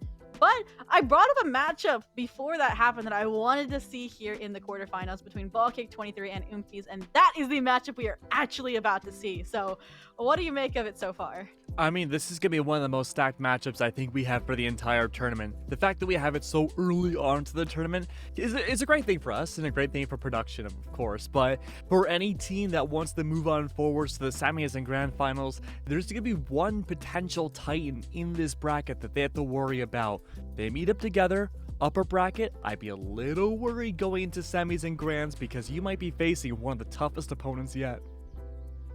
Oh, well, you'll have to wait and see. And as you see, we do have some TBDs, but I can fill in some of those. Namely, that Detox GC is currently leading 1-0 over If We Being Real. So there's that little glimmer of who we might see be going up against Thrive GC. But on the other side, we really have no information on Catnappers versus Prospect Amethyst. But I really want to see Catnappers because, number one, they circumvented Milk T-Board's group stage curse. And number two, they got Sonder on that team, and everyone loves some good Sondering time. But for now, back to the matchup that we are about to witness, Ballcake 23 versus Oomfies. And we said we were looking forward to this matchup for good reason, I would say. Some veterans in the scene. We got Kay, Happy, Cindy, Evan, Unstable. Likely for Ballcake 23, we may see Kataris pop in and out. But for Oomfies, we might not get to see your Bunny Bee and Avery combination just because Karomi's been playing, but they've been like an insane flex player. And then to round out the squad, we got Carrie, Supercat, and Crisp. So again, name stakes. I'm excited to see Supercat back, right? They kind of come in, feed a little bit, dip out, and chill. So it's always nice to see them in a pug squad or two. Yeah, I'm super happy for both of these rosters. The fact that we could potentially see OG, Supernova Galaxy face up against each other is going to be a very good treat. But of course, it always comes down to what the maps are going to be and the vetoes look like, so it seems like they're just about ready. We do have a surprise for you guys. While it was banned first and foremost in our first series of the day, we are going to see map 1 end up being Abyss coming out of the gate, followed up by Haven, and if we make it the distance, we will conclude on the tried and true ascent. Now, Keg, what surprised me is that it was actually Oomfies that picked into Abyss, while Ballcake 23 played it in round 3 of the group stage, and Oomfies was the one that played Haven round after round in the group stage. So the fact that that's Ballcake 23's pick, it feels like it's April Fool's Day, like we're reversed everywhere. It's opposite day. We talked about this before the first series even begun. If you want to have a chance to upset a team that can be gargantuan in the bracket, take them to something they're not familiar with, or maybe have less practice on. Abyss is a perfect example of this. The fact that we'd seen Icebox banned out by Oomfies going to Abyss, they're purposely trying to disrupt Ballcake's entire process of vetoes. They banned out one of the 2 maps this team had played in the group stage, and debatably, one of the most dominant maps they've played in the group stage too. Oh, for sure. Makes sense, but we'll have to wait and see. They did, like you said, ban out that Icebox, but they are going to take them to Haven, so both of these squads are confident with that. And when you mentioned Abyss may throw them for a loop, they have a weapon on it, right? And it was a good one. 13-6, bringing out some of the expected meta agents for this I guess, map that we were expecting to see. Maybe like an Astra, maybe like a Raze with some of that mobility with some of these drop-offs. But I have no real clue what we're in for, Keg. I mean, I haven't even really played on this map. This is our first time. I'm assuming you haven't casted it either. So I cannot wait to see what these teams do. It's going to be interesting. And like you said before, Ballcake, they do have that experience, excuse me, playing one map of Abyss. But even then, still unfamiliar territory for both teams. Really curious to see what Oomfies have up their sleeve. Haven, again, like you mentioned, was the only map that they have played so far in the group stage. It can kind of be like Abyss in the fact that sometimes it's very long, but I'm mostly going to be focused on the attacking side when we go into it. But hey, we don't know what these teams are going to play necessarily. They could switch it up. We're going straight to Agent Select to see how this all plays through, because honestly, I don't think any of us have really a clue. For sure. And you said to keep an eye on the attack. It will be Ball Cake 23 starting out on the attack here. And we get this hovering of agents already in the mix. One thing I think we can expect to say, and as it gets hovered, is Avery on that Clove. They have played it basically every single map, whether that was Haven, Bind, or Lotus, like we've seen from the group stage and that first round of playoffs. And I think it'll be a nice, good middle ground, right? You get those kind of decent radius smokes, you get that aggressiveness that if you don't want to pick into a double duelist composition, but the side of Ball Cake 23, I'm hoping that we see Happy on an Astra like we saw their last time of Abyss, because it seems like a really strong agent for this map with how wide it is, with that global utility, with the Grava, you know, maybe to pull them into a death drop or two. There's so many things that that kid is capable of. I'm very interested in seeing what Unstable can bring out with this Yoru pick. In theory, I think this is an incredible agent for this map. A lot of flank capabilities starting from the attack into over rotations that you could take advantage of, that the defenders might bring out. But going back to your point about the controller capabilities of both these teams, that's going to be wild too. What is Super Cat going to bring with that harbor, right? A lot of mid can be shut down by the high tide so quickly. Retakes are quite a bit effective when it comes to this map, just given how fast an attacking team can take site and plant the spike down. If you have all that utility for the retake, that's going to be very tough for Ball Cake to take care of. And then we can also look at the Sentinel comparison, right? We have Cindy on the Deadlock versus Crisp on that Cypher. And now I was cooking with the Deadlock when the map reveal came out. I was like, some of these sonic sensors could be lethal, right? For pushing you off the map when you're trying to take some of these death jumps while you're trying to, you know, take a duel here or there. And for the Cypher, there's some really wide angles that I'm curious to see kind of what trap wires are going to be working around here. And even then, there's so many outlets on this map, especially around mid, that even if you do have 2 trap wires and a spy cam, there's going to be some spots that you can still get through on that defense in my mind. So we'll see if they prove me wrong or not here, but we're getting ready to jump into our first map of the quarterfinals. Unstable's got to take very caution against Crispy's tripwires. Unstable could potentially get away with teleporting across the map almost every single round if it's not for that utility. Something to keep note of. Rotates are going to be the name of the game for both these teams. At the very least, Oomfies are trying to play counter-rotate with the harbor walls and the Cypher trips. Bulkegg, they're setting themselves up with their own setup of their agents to be very aggressive, and they're going to be starting off B doing so. Very quick access to the site, and not a lot of defensive capabilities from Oomfies off rip. And I was talking about this in the green room, the discussion of both of these heaven positions, Nest and Tower, and those early duels that you can take. And we already saw some decent chip damage, some decent spiting for this site. Dizzy confirms the position of a lot of these players, but it's just a bloodbath from heaven at this point, even with that astral smoke in place. We Ball Cake 23 coming out hot, crisp, trying to get away with some chip damage of their own while they wait for their teammate to rotate to their aid here. Spike down, so that's a silver lining here. Your Sky, as low as they are, they really just want Supercat to get this job done. Solo fight after solo fight being taken. They're even going to leverage this off-the-map position, but unfortunately, just more chip damage to be found, and Crisp is left in a 1v3. Their position confirmed. Oh, and yeah, okay. Nice swing. Nice finisher there. So Ball Kick 23 will walk away with the first pistol of Abyss. And this is going to be the very tough thing for Oomfies to take care of on this defense. They have to find a way to stall out this fast access from Ball Cake to get on the B within 20 seconds of the round beginning. Gunfights won't be enough. 2 controllers available. You're gonna have to pick and choose which one and where you want to place. You could put Avery and Supercat both on B site, and that wouldn't be a bad idea, but then you'll be losing access to A and mid.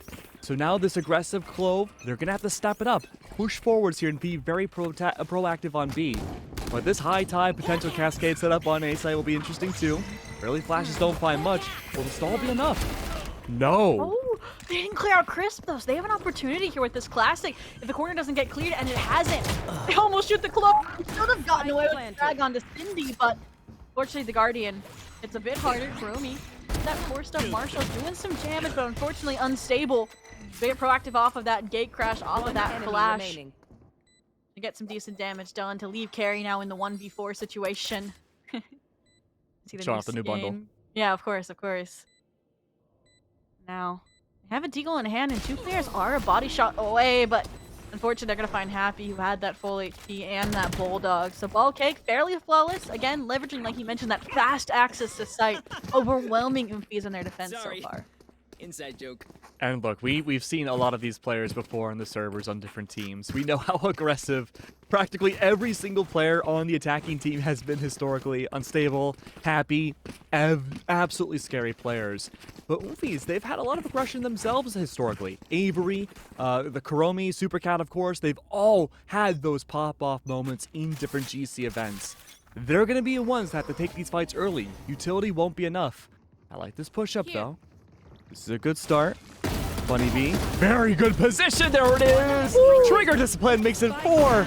A shutdown immediately, but this is the bonus by Ball Cake. They can get rid of these guns.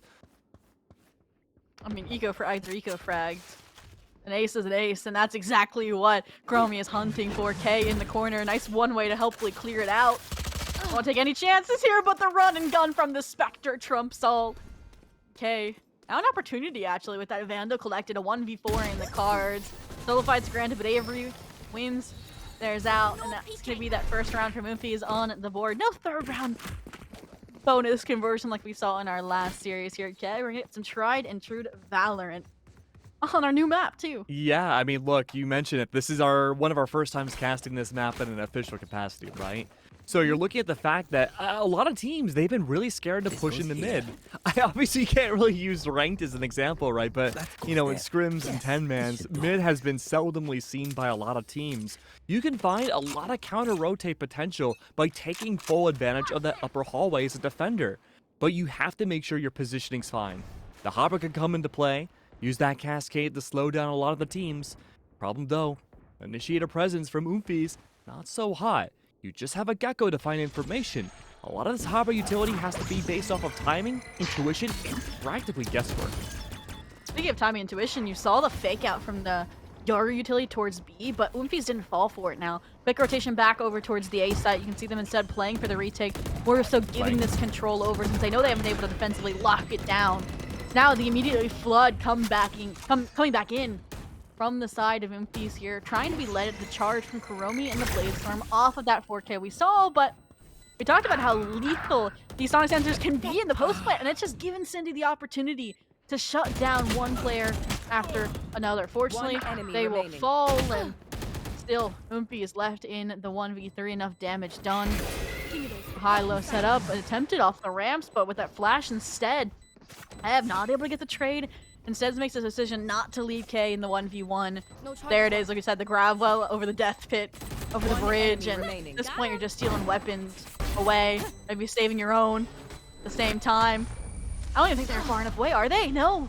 Everyone will fall, but Ball Kick 23 walks away with the round. Now, I'm going to give a certified keg hot take here. Okay. To me, Bunny B, or Kuromi in the server, is top 3 duelists in GC. I mean, you can't really... Best is such a subjective word that I can see why people would call it a hot take, but I can also see why you would be correct. Yeah, but it's my hot take. I'm saying objectively. All right.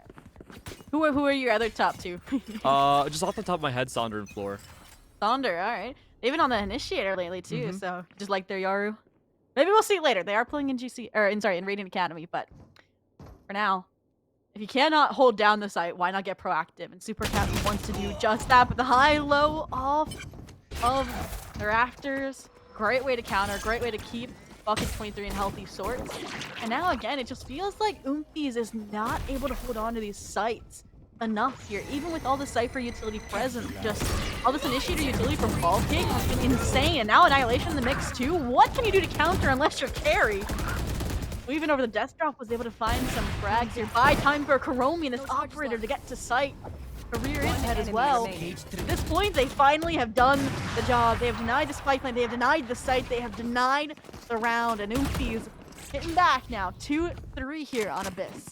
Willing to give up the site a little bit more. Played for the corners and take down Ballcake right on the entry. Ballcake, we said, this is going to be the make or break for each of these rounds. Those first 20 or so seconds, if they can get past these chokes. That's the tough part about this map. It's very deceptively simple about what your objective is as an attacker.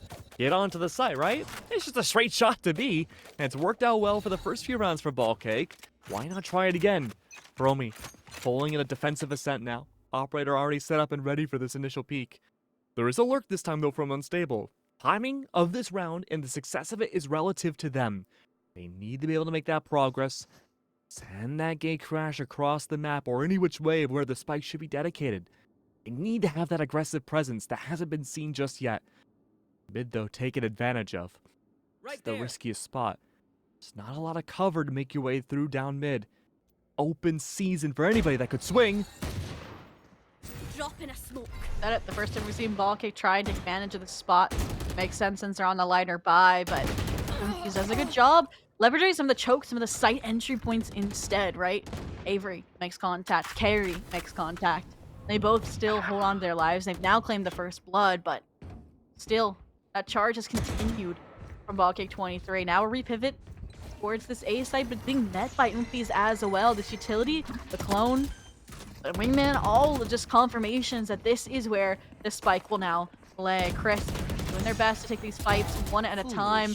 The Aru mentioned that kick could be troublesome, but they have tracked it to a T, and they tracked the last player, Ev, as well.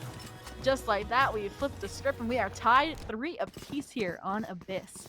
Oompies have had a constant presence on that defense. Really, not even being proactive. They're aim dueling start a round, sure, but they're willing to take things slow, wait for that initial contact, and really base the majority of what their round's goal is off of that initial push.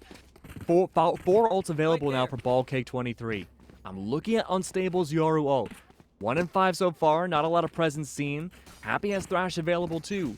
A lot of potential info gathering and a lot of flank presence off of those 2 ultimates that could change the tide. Oh, that was dicey. The team getting ahead of the Aura ultimate will cost them their life, but now Ev has all the information they need. Fight after fight being taken, B-site being taken in tow. Avery, though, still fighting around these woos, close to the edge of the map, though. Gonna try and push them off, but no.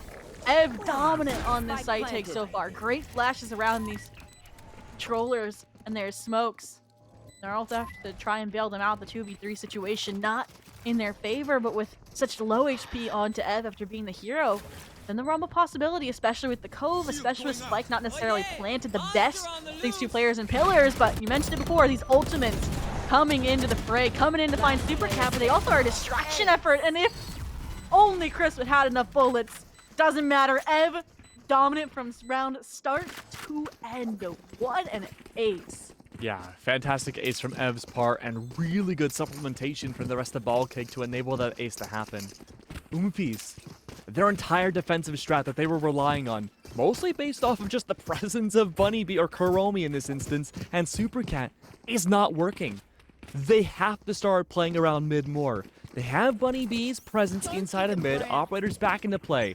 They're 12 and 4 and they're finding a lot of kills, but they're not impact kills anymore. Fast push again. Cascade open for the stall. At this point, Ballcake, they're choosing to completely disrespect anything Super Cat brings on. That's gonna be trouble. A presence of 2 on site. Quick rotations called by Oompies already. They know, quick presence on site, only surefire way to take Ballcake down.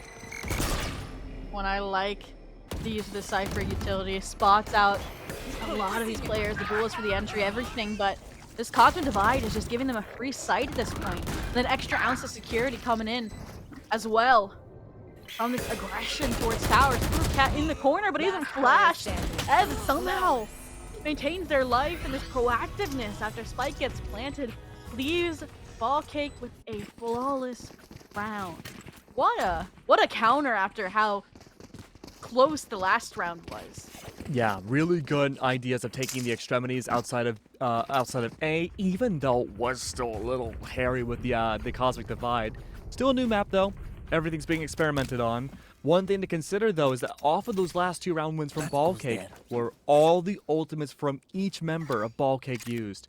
Ev and Cindy are close to cycling theirs back up, but they won't have the same impact as Unstables or Astra or even Gecko ults. They'll have to fight this a lot slower than they did before. Default called out now by Oomfies actually on their defense. They're the ones looking to take all the space back and play for flank. Yeah, wait, look, the Gecko already has a flank ready to go. Carry has even stolen a frag away on this eco round. Looking to recover the weapon, no, and the team's not really going to let them do that, even with the Dizzy in place. And now Ev, we've talked about it. Yes, their ult might not pack a punch, but they certainly have. And interestingly enough, they're not going to pull out. They're not dead yet in the situation. Going to their teammates with Scooby 2 now as the settles. This is when you may contemplate a reckoning, but you might not need it. Super Cat, a frag on the board. Cove out to get a player on the spike while the Protector from Heaven holds. You've gotten the spike to half off the Cove. They don't even know. What a deagle shot from Super Cat to close out the round, to steal the Thrifty away. I'm used to Well played. Very well played. When we consider too, big differences from Oomfies, Ball Cake's comp, from the last time they played this, a whopping, what, hour or 2 ago? They had brought out a lot more of an aggressive presence. Ev on the Gecko, K on the Breach, Unstable on the Raze. They were looking to just run it down the best way they can and smash any team. And they did. They won 13-6 up against Skyline Dreamers. But now this comp is a lot more reserved. They have to take this slower. Them taking extra space, especially inside mid, is risky for this composition. They lose out on their harbor, they lose out on critical smokes. And they're playing mostly for retakes, and that has been a true 50-50 for them. Up to get a retake. You get to see that. Sorry, that ult come out, that reckoning. Unfortunately, Ball Cake 23, you mentioned before that they disrespect the Harbor utility. They're going to disrespect the Harbor ultimate as well. They maintain this flawless position until Kuromi, these knives rip it away. 2 players punishing, closing in on top of that Sonic Sensor, and Ball Cake 23 maintains a semi-flawless round. A 1v4 for Avery. He's going to do some economy damage, and with the Not Dead Yet online, there's a possibility they were to get past this Deadlock utility, but unfortunately they can't see a thing! They are confused by their own ruse! And just like that, Ball Cake 23 come back out on top 6-4. They lock in that security for this half so far. Now, very important thing to consider too. Back on that Abyss match, Ball Cake only had a single defuse to their name. They were a very attacker-sided team. Oomfies, having 4 rounds is great, but Ball Cake, they really need to get as many of these attacking rounds as they can. I'd argue 6 rounds here is not enough for the team. They need to take this 8-4 to have a fighting chance. Okay, but it was 13-6. What was the score at the half? Like, did we just not get to see their defense? No, we don't get to see it. Exactly. So we'll have to wait and see if that is the case in the side spot, because for now, Ball Cake 23 has looked really good. And with all this utility and this suboptimal buy for Oomfies, I don't see an exception to be found. I mean, Not Dead Yet is invested. Crisp as well has found a classic kill. So numbers are re-evened at 4-on-4. Even this high-low is working out. They have somebody on bomb. Carry with the stick. Thrash coming out, but they've destroyed it. They're going to stick it all the way through. The Annihilation not finding its mark in time, and they have gotten away with thievery in terms of that defuse, in terms of that round in the half. Just chaos. Master of the chaos, yeah. Yeah, so much chaos all over. Final round now of this half. 2 defuses have gone to Oomfies, and that's a great start. Neural Theft available. Could be a great counter to Unstable's ultimate that comes out later into the round. That'll be a good incentive for Unstable to bring this out start of round, just to parse out A site to see what's going on. There is nobody playing mid again from Oomfies' side. At Ball Cake, they don't have a lot of defensive prowess when it comes to their flanks. Careful. Who's next? Could be a good flank opportunity for Oomfies' favor, but there it is, Unstable early ult. Can't get neural thefted. Spike down A. That Euro already invested. That means you can't help your teammates here. Cannot help them bail Kuromi out of this corner. Just like that, while they find the first blood. Again, the round's been turned back around. Proactiveness has been key for Ball Kick 23, but this time it might be their undoing because it's given the opportunities now. The search for some of these fights. Shut down this side hold. And to re-even things now at 2 apiece here. Spike isn't planted for the death drop. Just go around either, and they still have a lot of this initiator utility. It's not even planted. Really, for those players, tucked away safely behind box. The ruse is up. The net lands, but there's no damage utility left for this squad. And again, they come out with a clutch, a ninja defuse for the second round in a row to end a 6-6K. 6 and 6. Now keep in mind, Abyss is new to the curriculum. Everyone's still trying to figure out how this works. Ev16 and A has had a fantastic performance thus far, and honestly speaking, having that utility back over on the defense here, stall what the flash is, plenty of info found. Sure, the birds don't regenerate anymore, but that's such early information. Something that Oomfies, they never had the opportunity to get themselves. Right away. This looks like a split push from Oomfi's side. They're going to make contact, both A and B. Ignore mid. Just to force ball kick to over-rotate. Yeah, I'm curious how you said they're going to manage that lack of information this comp has. My guess is it's going to be aggression, right? You have this flow that can go in a little bit more proactively. You have this jet. That, or you can leverage the double controller, right? Instead of gaining information, you rob it. But look at this. A proactive tailwind play over death itself, and Cindy will deliver it instead of the height. They've shut out this A exec, but it was really a fake. Spike has been creeping its way into the B site. And it looks like Ball Kick 23 was aware of this and let it happen. Cove and Plant go down. Little angle overhead to try and find Super Cat, and they will. So again, everything feels like it's going according to plan for Ball Kick 23, even though the plant has gone down.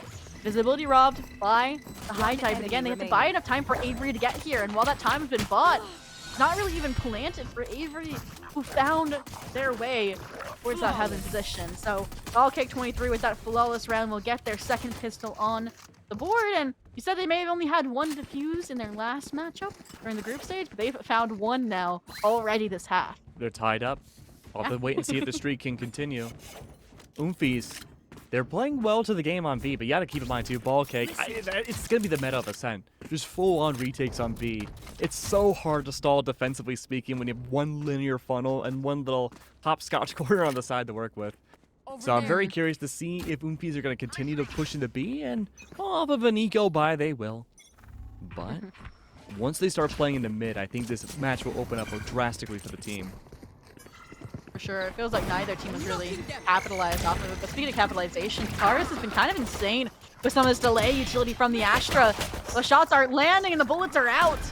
They still do some damage. They buy time for now the rest of the squad to come in and pick up the pieces, pick up the weapons, hopefully. But again, proactivity without bullets. And Ev was so confused that Supercat just got in criminally.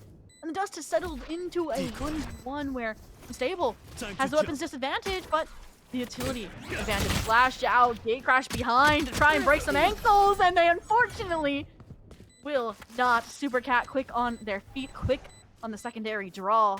That will lead into a thrifty and anti-eco to put things into chaos and tie us once again 7-7. Keg, why do I feel like you curse them by being like, let's see if the streak continues? Hey, look, I'm just casting. I'm just telling the story we have here. power unspoken of, all right? Come on. That's true. We are the manifestations of all the gods. I mean, we're Abyss themselves. We are in the human Abyss. form. We're finally in the game. Here. Of course. But let's see. Weaponry now for Ball Cake. Yeah. 3 sheriffs isn't too bad. Finally, now Oomfies recognize they have that field advantage of having extra range. Oh, come on. Bunny B, I've seen you hit those before. Really good way of opening up the leverage to A site, though. Putting that pressure towards mid. Yeah, it really looked like it was going to maybe be our first team fight here, potentially, towards mid. But with, again, not many long-range weapons. Yes, Bunny B can take those duels, but nobody really else can in the server at the moment. So a disengagement, a refight towards the B side. It's gone pretty well for Oomfies. I mean, it's what just got them that thrifty round victory, but I'm expecting to see, changes from Ball Kick 23 this time, right? We don't see Taurus fighting with their life on site. Instead, they're just waiting with their team to play retake. Play, you know, maybe this weapon disadvantage situation, maybe wait for the high tide to drop as well, or even use it to their advantage to scale up and pop out with their own flashes. Wait for that utility to drop now. There's one cascade available. Super Cat waiting, knows they have to play anti-retake. A nice net, a nice dizzy, all just incapacitate these players to find the duels against Super Cat and win them. Crisp, in the meantime, has been holding their own and holding this round together for Oompies at this point. High-low setup alongside Bunny Bee, and that's enough to keep Oompies on the forefront. Every player really doing their job there. The positions they were playing. I mean, look, B site for Abyss is practically B site for Sunset. It's the same exact thing. You plant the spike, you head to the B main initial area as an attacker, and you just wait for the defenders to push up for the retake, and then you just snipe them down. The utility dump is going to make things more interesting, but effectively speaking, Oompies recognize that this is the same exact site. We can just play that routing, and we can play for a util dump game, and no matter what the weaponry looks like for Ball Cake, it's going to be so difficult to take back. I'll agree to a degree to that notion, Keg, but the difference is it's added complexity, right? You get this heaven position that isn't there on Sunset. This duality in the post-plant positions, and that's exactly what Oompies use to win out that post-plant. Well, if anything, that makes it even easier for the attackers. Yeah, It's exactly. Sunset B-Side Plus. Like, you can see where Chris is playing right now. You put a player below and Spike in view. That's what really won them that round. Now, though, see already a player trying to deny that space B main, which has been that win con for Oompies, but the wall now breaking on its own accord due to time. That's their go button back into the B side off of this Thrash. And now the question is, how fast does Ball Cake get over here, and can they even get over here? I mean, look at this. Annihilation out of the picture. First blood drawn. Is even a reckoning now in the mix to further deny this site retake so they can get, once again, like you mentioned, into these post-plant positions that they know and love. Now, also that's available too for Oompies' side. It can be tough to get close enough to one of the defenders to use it. It's one of the many tools in the pockets here of Oompies with the body advantage. Here comes Clone. One flash still online for Ev. But Unstable is just getting the job done. Double smokes come out here from Taurus as well. They're going to try and take the Oompies approach, try and thievery away this defuse, but unfortunately there it is, head in position. Crosshair and aim through the smoke. Even early on with this mass release, Oompies. These post plants have been insane, or maybe it's even what you mentioned, Keg, about Ball Kick and their disadvantages on these retakes coming through. I mean, I know what I want to see. I want to see them maybe fight a little bit towards mid, maybe leave a lurk player so they can get some pressure through this bend position, right? So then you do distract them while these players are retaking the site, but then again, that takes time that they might not have. Yeah, I can agree with that too. I'd love to see more alternative angles taken by Ball Cake to help crunch this anti-post plan, right? But that would have been easier had they not have a deadlock. Oh, look at that flash. Wow. Open season. Oh, that's unfortunate. I know I said I wanted you to fight mid, but when you're on an anti-eco and somehow the stars align and Oompies is fighting for it as well, that's just a graveyard at that point. See, Unstable trying to pick up the pieces. I mean, you have an annihilation, so if Unstable gets a kill and Carry gets a kill, that is a 2v2. had that 2 rounds ago. Yeah, they got taken out pretty fast by the Thrash though last round, so I don't blame them for not using it. No, they just had their ult a few rounds before this. They Oh, used that's it. what you meant. That's what you meant. Yeah. It didn't. I think it missed, if I remember right. Sadly. It did. But But the like, ringer on the Rosie, you're right. that's so quick that it comes back. Cindy must be farming orbs all over the map in these rounds just to ensure they can get so much annihilation potential over and over, but it hasn't worked. Yeah, we haven't seen it be effective really at all. And the fact now that Oompies are taking this lead drastically by, what, 4 rounds in a row now, Cindy's utility was designed purposely for this attack side. Now, this Sentinel is going to be severely lacking on the defense, especially on a site that Oompies haven't really touched yet. Yeah, I was going to say, like, I would like to see maybe Cindy on the B site towards that closeout, but you mentioned they haven't hit it yet. That doesn't mean that they won't. Cindy getting their opportunity now to fight in their own foreground, but the dive over with the plates, and they grasp Bunny Bee out of the sky. Fortunately, teammates at their side Spike planted. keep Duelist alive. keep the numbers advantage in their favor, and again, it's going to come to Ball Kick 23 and their potential on this retake. A different site and a Thrash in the back pocket, as well as a leading information gatherer of this dimensional drift, but it feels like a discoordination, right? Nobody dived in off of that information, and as a result, it's now coming down to hero plays. And what is this turnaround? Avery in the 1v2. No, not dead yet online, but time in their favor. Enemy remaining. Through the wall, they find the frag, but the overheal comes in tow. Ev has to get at least half here. They do, and they get the frag. And they will get the round with seconds to spare. What a turnaround, needed. Keg. It was desperately needed. 3 ults used, yeah. many of which super impactful. Waiting for the Thrash to push in, I think, was a smart move by Ballcake. If Unstable had pushed in, gave the info, and everyone kind of pushed it afterwards, I'd be really scared for Ballcake because it would have been a little bit more readable.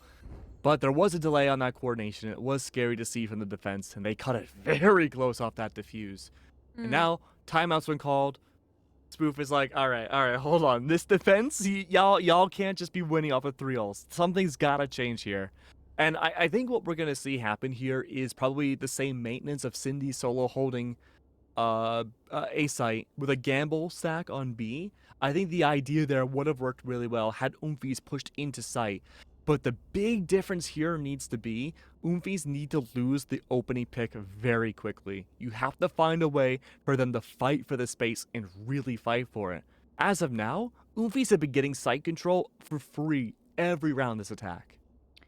Yeah, I mean, the only round they tried to get proactive and seek out those kills was towards mid, right? Fighting into library, but that was on a suboptimal buy, which was easy pickings for Oomphy. So I agree with you to that degree. Maybe, I mean, you have a Sky, you have a Gecko, you have a Yoru, all with flashes, all with that utility to go for maybe these pop-style plays out of main that you maybe see on some other maps more typically. Maybe go for that kind of aggressive stance.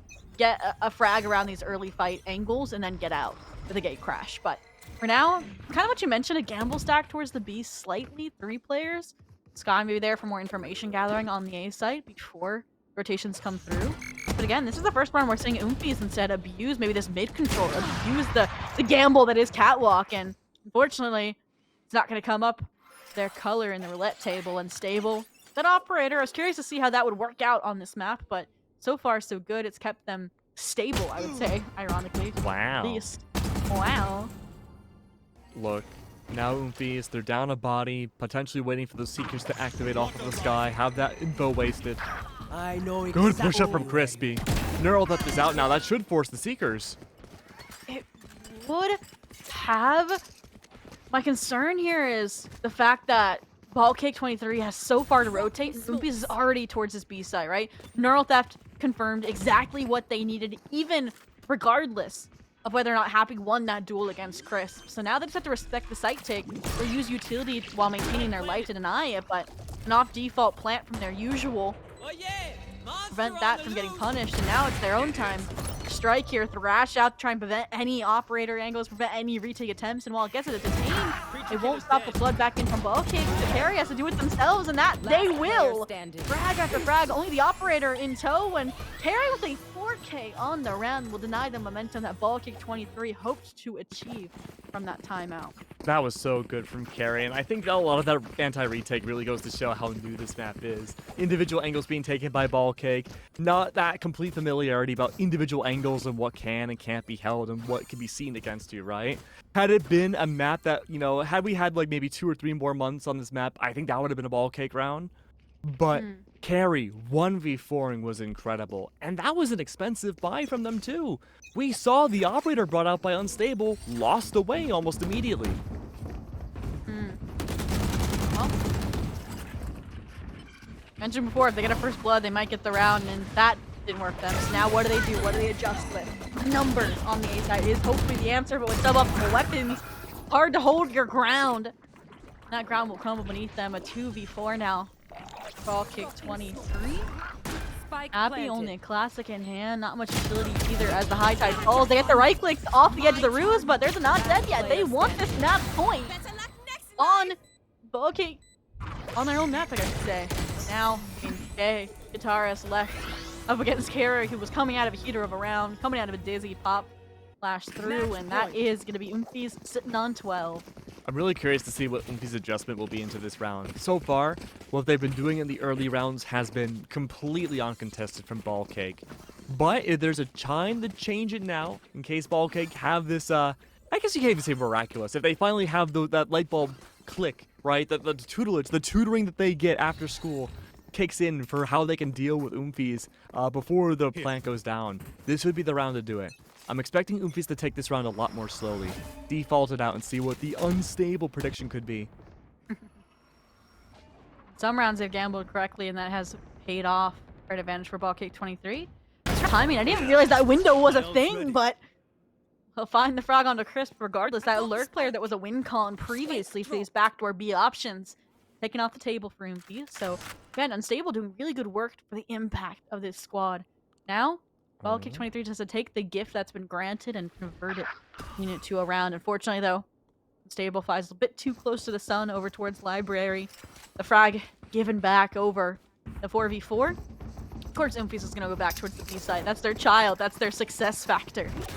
And unfortunately, nobody's on site pick. Yeah, two very important ults here, too, to clear the entirety of B-side out. First the Thrash, then the Reckoning after to clear that space. This will be gigantic. It's impossible for Ballcake to get on site. Yeah, I mean, perfect smokes, all to complement. And while it's flip-flopped, the ultimate usage, the impact is still the same. You secure the spike plant, then you prevent the retake. And all this utility is just allowing it. Every player's been getting their frag montage. Just Carry, Avery, Guitars again left in 1v3 with nothing they can do but swing. And that they do to their own demise. 13-8. Moonfies is going to pick up their own map pick, but that was a fight and a showing from both sides. I think a great introduction. I feel like the potential that Abyss is going to bring as a map in this pool. I think Abyss will be one of the maps that we see where there's no defined meta coming out. I think it's really going to play into the strengths of a team that knows what they like to do.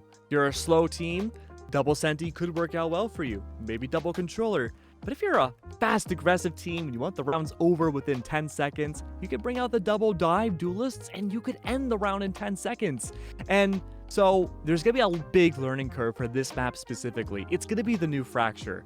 And I can't wait to see what it looks like 1, 2, even a year's worth of months from now. I think my only thing that I wish I would have seen more, particularly out of, I want to say either team really, would have been capitalizing on some mid lurks a little bit more. Because we mentioned how solid the post plants were for Oomfies on that B site. And Ballcake 23 never really even tried, I feel like, to get a player behind them instead to draw that attention. I mean, yes, they had, I guess, indirect ways of it, like early pressure from the Yoros they could try later on into the half, but at that point that gives too many opportunities over for Oomfies to deal with it before the spike goes down, before the time factor is on the table. And I'm curious to see, how some of these lurkers will start to develop on this map, maybe later on when they're with the core 5 they're used to, when it's in the more competitive pool. But regardless, here today, when you, like I said, things are more simple on a map you're not used to, Oomfies coming out on top, more well-rounded on the second half, in my mind. I hope from here on out we see a whole lot more Abyss. This is one of the most fun maps I think Valorant has ever released, and it's one that's probably one of the most challenging too. Luckily though, we have a whole lot more ahead of us. While we do have to take a small break to get into map 2, we have a special treat for you. If you want to go check out some amazing stuff and not be bored and, just praying for the next match to start up, right? Go check out Raidiant.store, buy some cool things, get us a shirt, please, and we'll see you guys in a few minutes.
Welcome back to our summer session of Radiant 103, where we could be headed into our last class of the day after Oompies has won their first map pick on Abyss 13-8 over Ballcake 23. But okay, we're just getting the quarterfinals kicked off, and we're headed over to our second map up. If you take a look back at those picks in fans of Haven, which is a spicy one, right? It's a map that Oompies has played the entire group stage, but it's also been a success point for Ballcake 23 with their 13-3, too many threes, Keg, during the group stage as well.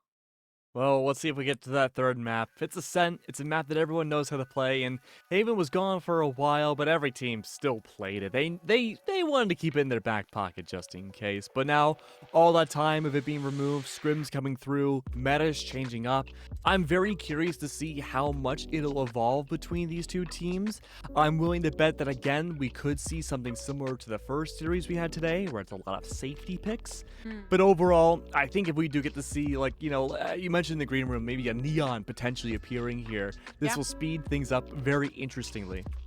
Yeah, I feel like Unstable and that Yoru was playing maybe a little bit too heavy towards the information collection for their squads. They didn't get to be that dive duelist that we hoped to see from them. So maybe when they get back over to Haven neon pick, then I definitely think that speed up could have helped them a little bit more so on the attack. But that is exactly the half they're going to be starting out on. And then we get over to Oompies, and we have a question mark in our head of what the composition is going to be, because they played a more traditional approach, I will say, in their composition, but they also have the variation where they pull 5 controllers out, which, I kind of, I guess, what is it called?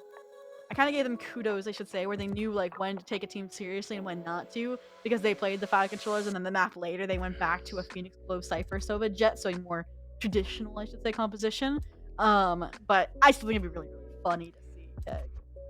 I'll be down to see the 5 controller setup. We'll just be casting for 3 hours straight, but it's no big deal. We're heading over to Agent Select though, and we'll be seeing if we had the appearance of 5 controllers. I would be pleasantly surprised if it happens, but I have a gut feeling that we're going to see very standard picks. Avery on the Clove, probably the most interesting pick we're going to see this map.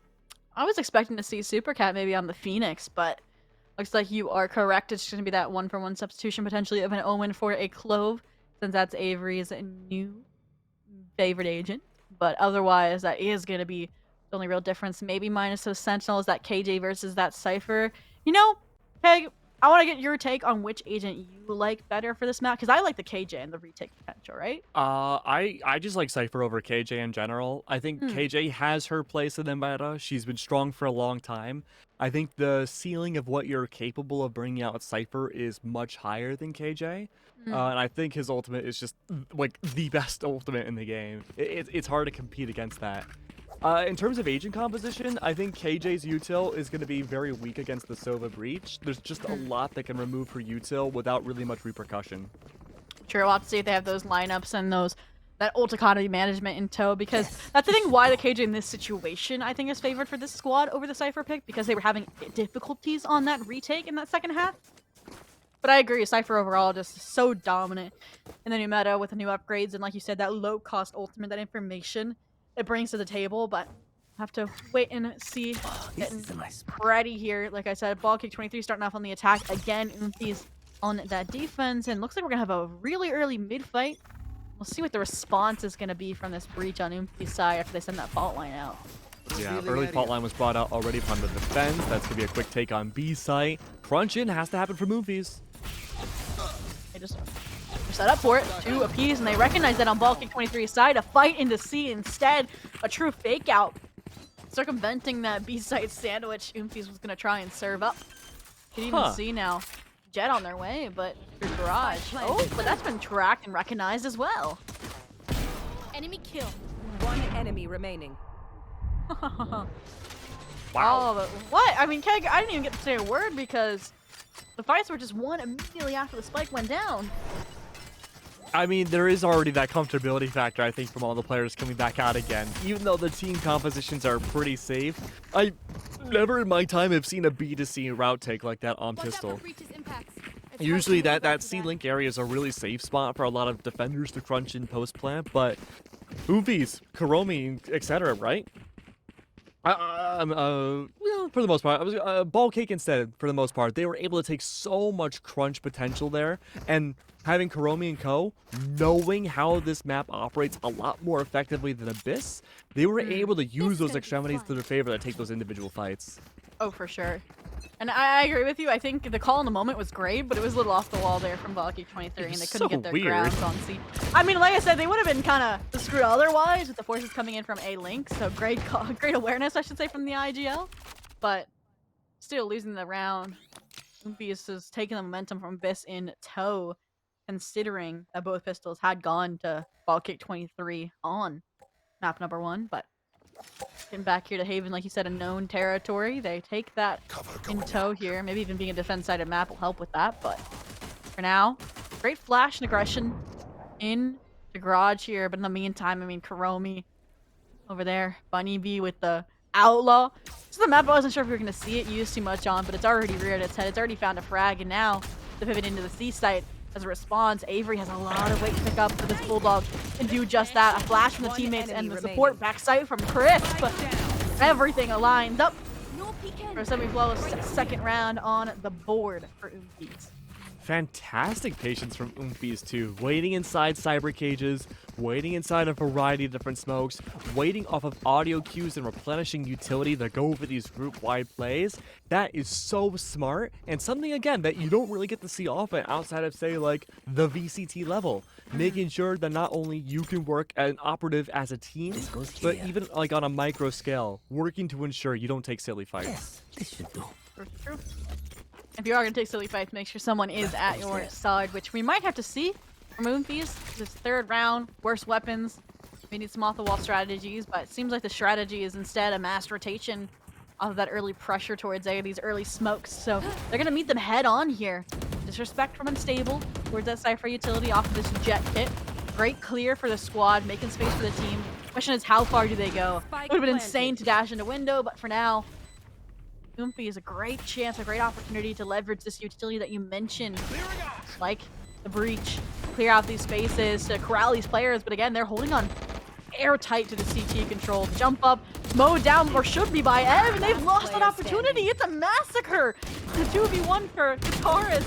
They have to salvage, they have to save, but unfortunately, there's too many players, too many targets to track. And again, a great setup in execution crumbles the pieces for Ball Cake 23. And look, 9 times out of 10, that's Ball Cake's round.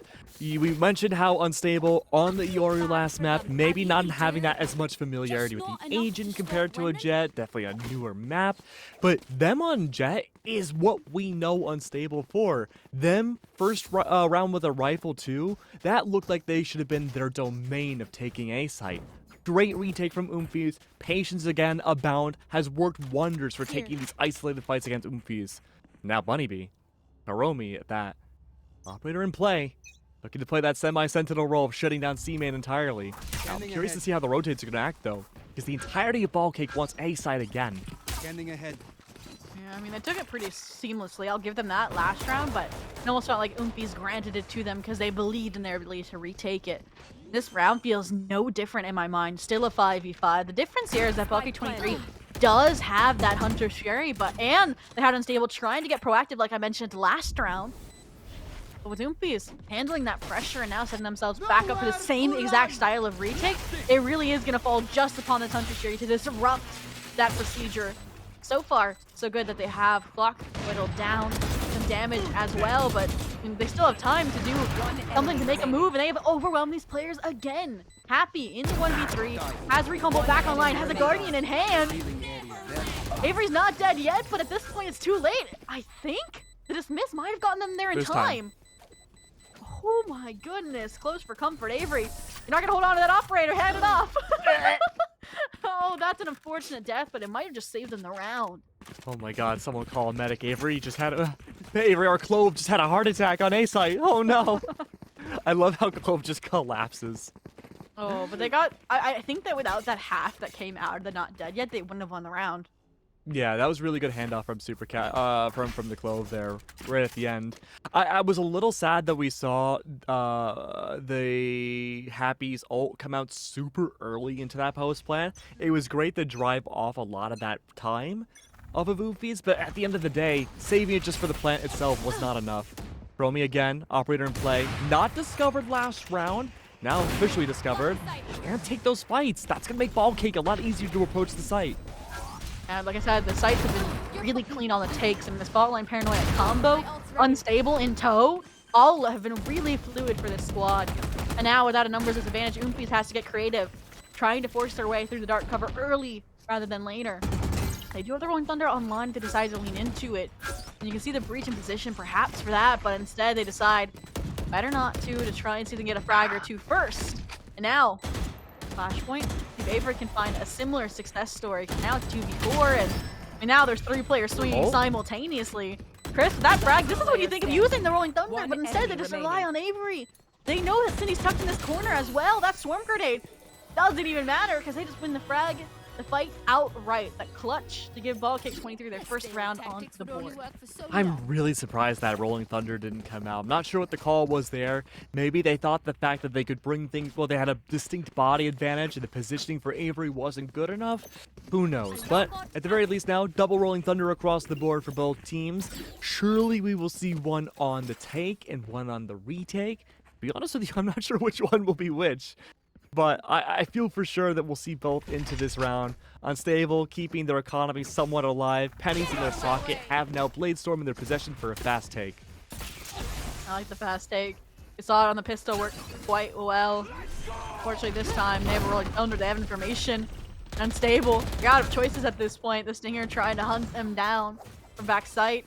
In the meantime, though, the Sova utility and the recovery from Kuromi, Bunny Bee with the blades out and hunting. It is again chaos where Oompies are the masters of it. 3v2 as Death settles an advantage. A flash out from Chris, that's beautiful nonetheless. And Cindy, again in the clutch position, would have been an ace, but not to be so. 5-1 Oompies dominant again, showing their reps that they've gotten it on this map previously during the group stage. I mean, yeah. Whew, that was... Walk me through the chaos, Keg. I don't think there's been a single round.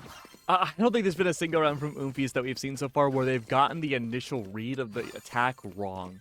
Stacking up A once again. Crispy looking to stack up that fault line right away. It's going to allow Kuromi to push through sewers. Aggressive plays from Super Cat for the stall. The herd of the attackers into Kuromi would be huge. Already plenty of information discovered there. But Kuromi actually plays this safe. I'm surprised. Giving away sewers, allowing the full manifestation of A-side ahead. And again, this is a great read from Oompies. They feel comfortable to play around these chokes. One thing to consider, though. Rolling Thunder available. Weaponry, though, not looking too good. Looks like it's going to be dedicated, though, regardless. For now, just silence. Which one will beat the jump first? And it looks like without that corner cleared, it's gonna be this duo of Super Cat and Bunny Bee. What a dynamic closeout. I mentioned how seamless the site execute on A has been from Ball Cake 23, and Oompies counters back in one round of discussion during the buy phase. Beautifully crafted. I'm not a gloater. Okay. But when we were covering Cozy Clash way back in the what's it called, group stage, right? I remember watch partying SNG, a team at the time that admittedly I didn't really know much about. I watched Bunny Bee play, and I knew for a fact that they would win that event. Bunny Bee has been one of the best duelists I have seen in GC ever. And I think that just their decision-making in gunfights is unparalleled, besides maybe, say, Floor. The fact, though, that they were able to take and solo hold Ace was so good that last round that it's scaring Ball Cake away. They had the fake presence now on A and rotate around completely. Now, that was a gamble stack on A, Zobi. So it means C-side's a little bit more open than Oompies would maybe like. There's still that Rolling Thunder they're trying to evade. Yeah, that's why Cypher, why carries so deep here towards spawn in case they let the rep forward towards T, and that's exactly what's going to happen. Unfortunately, at the same time that they find their way off of the site, a cave saved their life. Avery now at their side while the concussion wears off. And that spy cam is perfect. It gets information about where the players are at the moment. So if they were fast to retake, they would have had an edge, but a little bit of delay bought now by this Hunter's Fury and Lockdown exchange. Now the option instead is get aggressive. If you're gonna lose that space, why not fight for it? And this wraparound is working so far. Bulky 23 numbers advantage, a 2v3 now. Utility on spike to delay, you got shock darts, got happy towards main, and again, what is this thievery that we've seen from Oompies? They almost get away with it again, but this time, the shots align. Bulky 23 walk away with a second round on the half, but again, it felt like everything went into that round. I mean, Lockdown, Rolling Thunder, 2 big ticket ultimates, Keg. Yeah, you took the words right out of my mouth, right? This is very similar to what happened on Abyss. Ball cake, they started getting the ball rolling, but one of the first really critical rounds that they had won on that attack was based off of 3 impactful ults used. They were able to get that again. Timeout had to have been called right after that round win to be like, hey, okay, this is not a guaranteed way of converting rounds. You gotta switch it up. Now, they didn't need to have attack this time to switch up their playstyle. But losing critical players like that's always devastating early on. Oh, for sure, but now they've cost them their devastating player in return, right? That star player you mentioned, Bunny, be knocked off of their pedestal. A 4v4 as the dust settles, and my hope would be they try to look at the Cypher and what side they're holding because they're low on HP, but now the question becomes, are they prepared for Super Captain's productivity towards A main? Because they could spell spoiler to this A site rotation. Hunter's Fury's available. The Sova not sniped. A good way to use that ult and possibly clear out sight, but they have the body advantage. Yeah, and this should be, I would have said an easy frag for Cindy since carries at 19 HP, but they're playing their life really well here. Buying time for the team, forcing them to plant off default.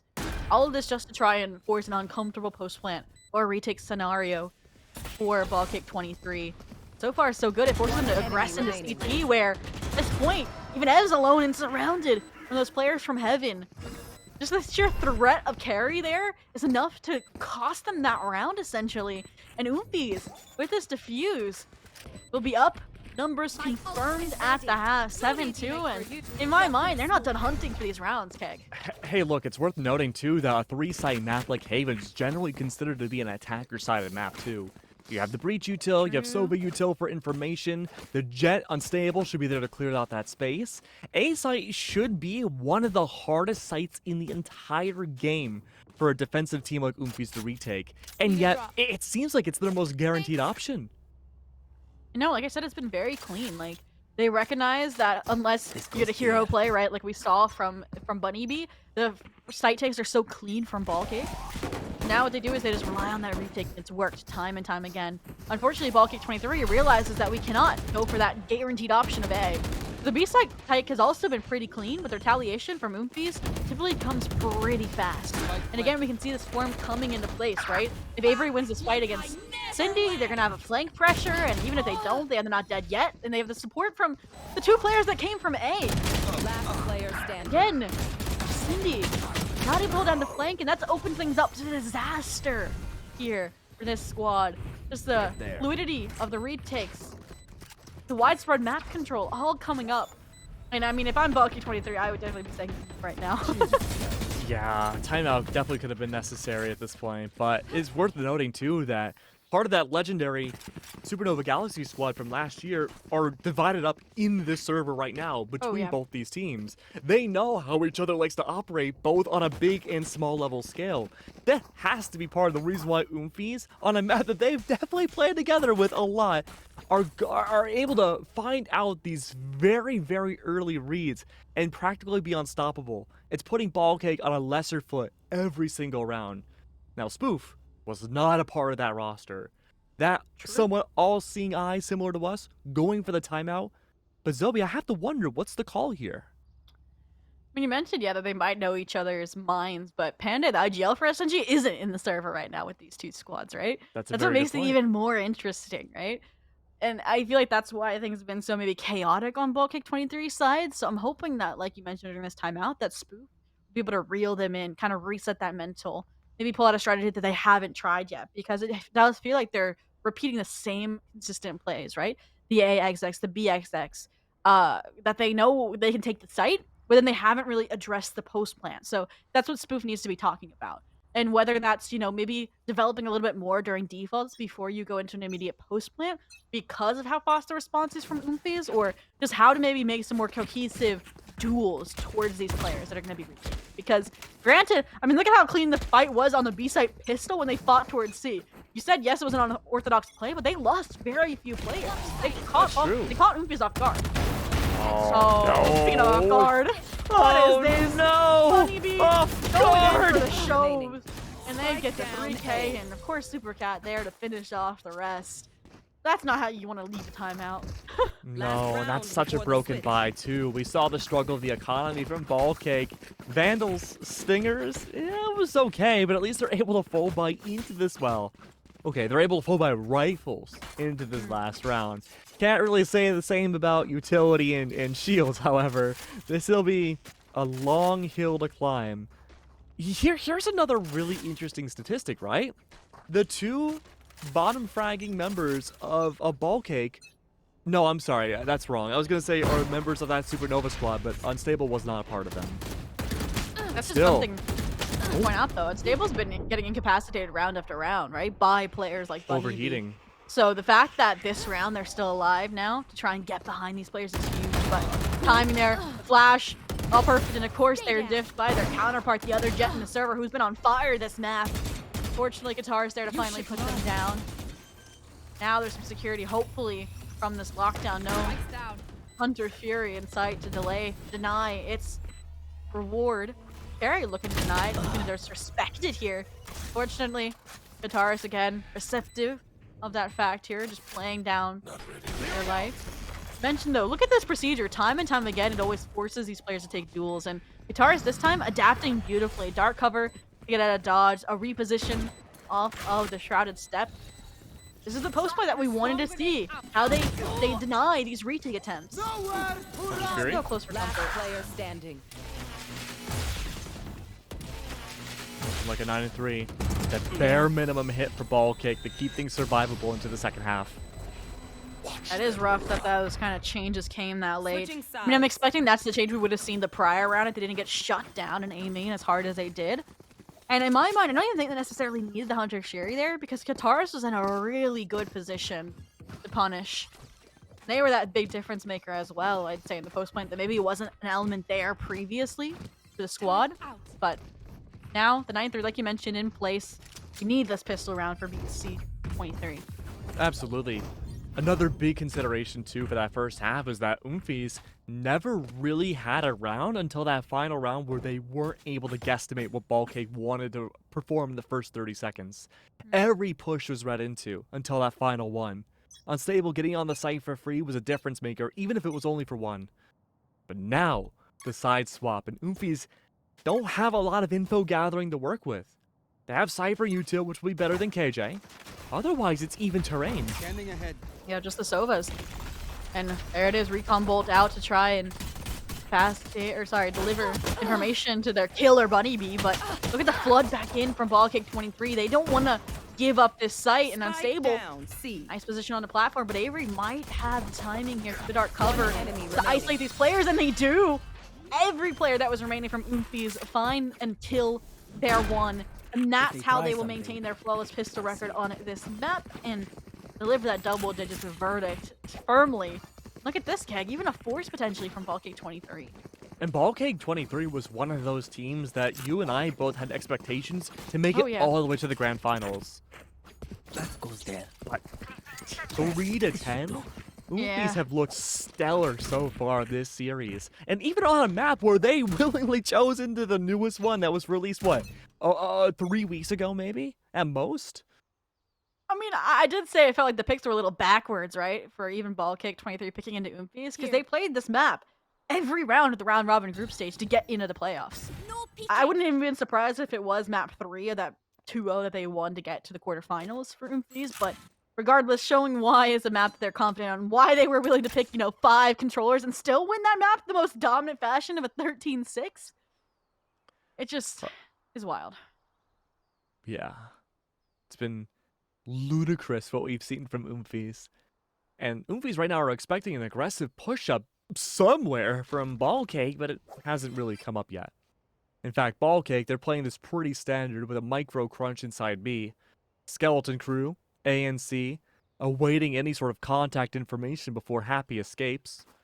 And yet, with the jump peaks on C and little Happy Dance Happy's doing, nothing's found until now. Really, 0.28, huh? Wait, that's our amazing observer sensitivity. Maybe that's just the key to success. Maybe that's the, sensitivity that Bunny B has here with entry into sight. But unfortunately, Unstable might get their opportunity to play the duelist.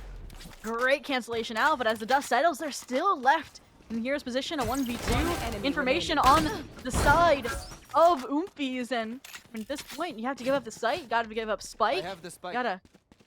Oh, the rush to B. What is 10 the three? seconds You left. realize you only 10 seconds. Yeah, Supercat, go back to A. Oh, That's where you get your smokes they too from faked your B. teammate. They faked that rush over. Planted.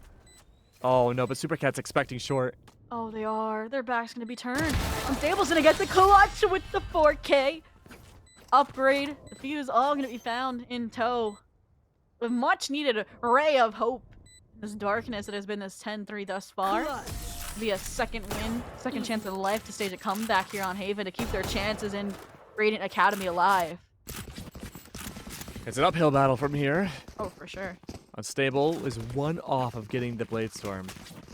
They do acquire the Vandal, so they're not looking to go for it this round, but they're looking to keep that economy afloat just in case into the next.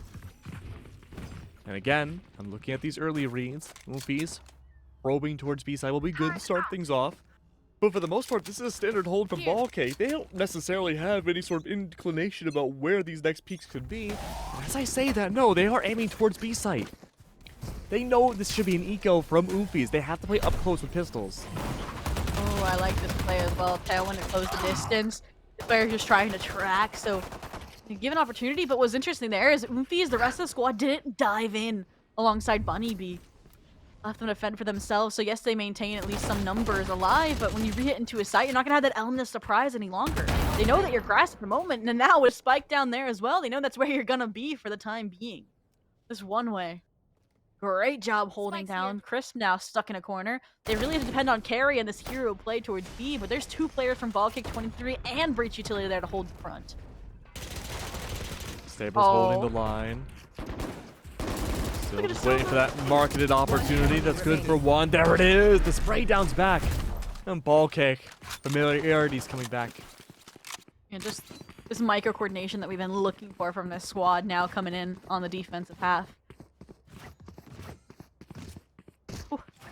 Really curious to see now what the response from Oompies will be. They haven't had a chance to have too many rifles just yet. This is their opportunity now. Fully giving up Seaside though. Now Crispy and Ev, not very close to getting their ults. There's nothing really to stop Oompies from getting onto site or even the retake capabilities. They can fight for Orb here. I'm not sure who's going to grab it in this instance. It could very well be Avery. Ultra aggression would be huge. Backside potential, avoiding all the KJ util is great. Again, though, they want to isolate Bunny B. That's their objective in this round, and Stable has done it yet again. The rest of the troops now rallying it, and again, players from Oompies left off site, unable to support the rest of their team. Spike down too, so all they have to do is lock in. Like they're the ones defending a post-plant situation. Crisp, no ults online. We could see maybe a body located by Harry. That could be a silver lining here, perhaps, to get them that information that they need to counter and fight for this spike. But again, there's so much utility still online for Ball Kick 23. It's gonna be a rough one to pull out. Just need one lucky pick to open this all up. That's why Ball Kick 23 is not gonna give them that opportunity, right? Any kind of inkling of a swing, you see a shock dart, an aftershock, a fault line. And even now, all these players not even trying to swing into a line, trying to zigzag their formation so they can shut it down, keep these rifles online. This comeback looking more feasible, inch after inch, round after round. 10-6. I'm expecting that next round, actually maybe 2 rounds, we'll see a timeout from Oompies. Yeah, at this point, big strategy needs to be changed up. Oompies keep thinking they can brute force their way onto a site and take these fights, and I mean, look, Bunny Bee Kuromi's very good about getting onto a site, but it's more than just the Bunny Bee show. They're a duelist who I respect a lot, but they overheat really easily. Oh, speaking of overheat, unstable this round. Gets caught out, and now they've delivered maybe the final weaponry needed for Bunny B to close things out, to get that ball rolling again. And so far, even with Ev's frag, they still are the one, like I said, with this final deliverance. Happy could have the perfect flank, though, to salvage this round, the 2v3, but look at the read as well from Oompies. They flip the script, they head towards the A site where... And they're even aware that Sova could be here, so my expectation is for them to clear out short and long. Yeah, they're probably going to play a traditional post plant here. They do have that distance. player Could standing. potentially try to re-clear Spike top heaven. planted. It's Happy gone now. Cindy, last one left. No utility. 10 seconds till turret. Owl Drone's not going to spot this Killjoy. Still remains hidden. Everyone's focused towards the flank. But double crossfire any which way you look. Turret's available, sure. I mean, even then, this is all but over. Thrifty. That point, that Thrifty, really rough for Wear. And the fact that they've been able to make these major adjustments without timeouts, right? We saw it last half with that closeout of the A site take from Ballcake. We saw it there with that Thrifty. Whoever the IGL is, that call to rotate to A, save them from the backstab that was developing from Happy. That could have kind of bailed them out, but now, again, Right here. 3 strikes and you're out, and that's 1 for Ballcake 23 in this situation. Operator online this time for unstable, so maybe gonna remedy that overheat factor, because we know that they can hit these shots. But there's so many players from Moonfuse and this cage about to come in. See what they can do here from Sewers. First shot doesn't connect. It's good for Happy and everyone to disengage. Rolling Thunder still available. Hunter's Fury in tow for Moonfuse. You can take your time and play a game of chicken to see who uses which ult first to get in or out. Yeah, this is an interesting fake out from Oompi so far. Operators are repositioned, but nothing else has followed suit. My concern here is that if Ev peeks this and loses the Rolling Thunder, they won't have that retake tool for the A site. And now, with them realizing that utility's been utilized, that they might be on an island, they're trying to scale up to aggress now. Bunny be the dive in off the Sova utility. It's beautiful, but so is Happy survival instinct. I know exactly. Wrapping around through short here, trying to maintain a distraction, but again, Oompi's aware and challenging it accordingly. Avery deals with that factor in every solo fight that Oompi's takes, they win. And Ballking 23 with low HP for both Guitarist and Unstable, and that Operator probably still in hand. It's another round that looks like it could just be Oompi's onto map in series point. Yeah. Good trade. But still, a 2v3, you can't get your one and done in this situation. Avery, aggressive on the glove as usual, finds their frag as well. At this point, yeah, Unstable's made the call. We save the Operator. We fight for overtime. It'll take 6 rounds in a row, though, Keg. It's going to be a very tough challenge here. Especially now with the Operator in play and known by Oompies. Ace hypothetically is easier to take. All you have to do with Oompies in the early rounds is discover where this Operator's playing, dodge out of the way, and play to the opposite site. Retaking with an Operator on a 3-site map like this is so difficult, especially A site.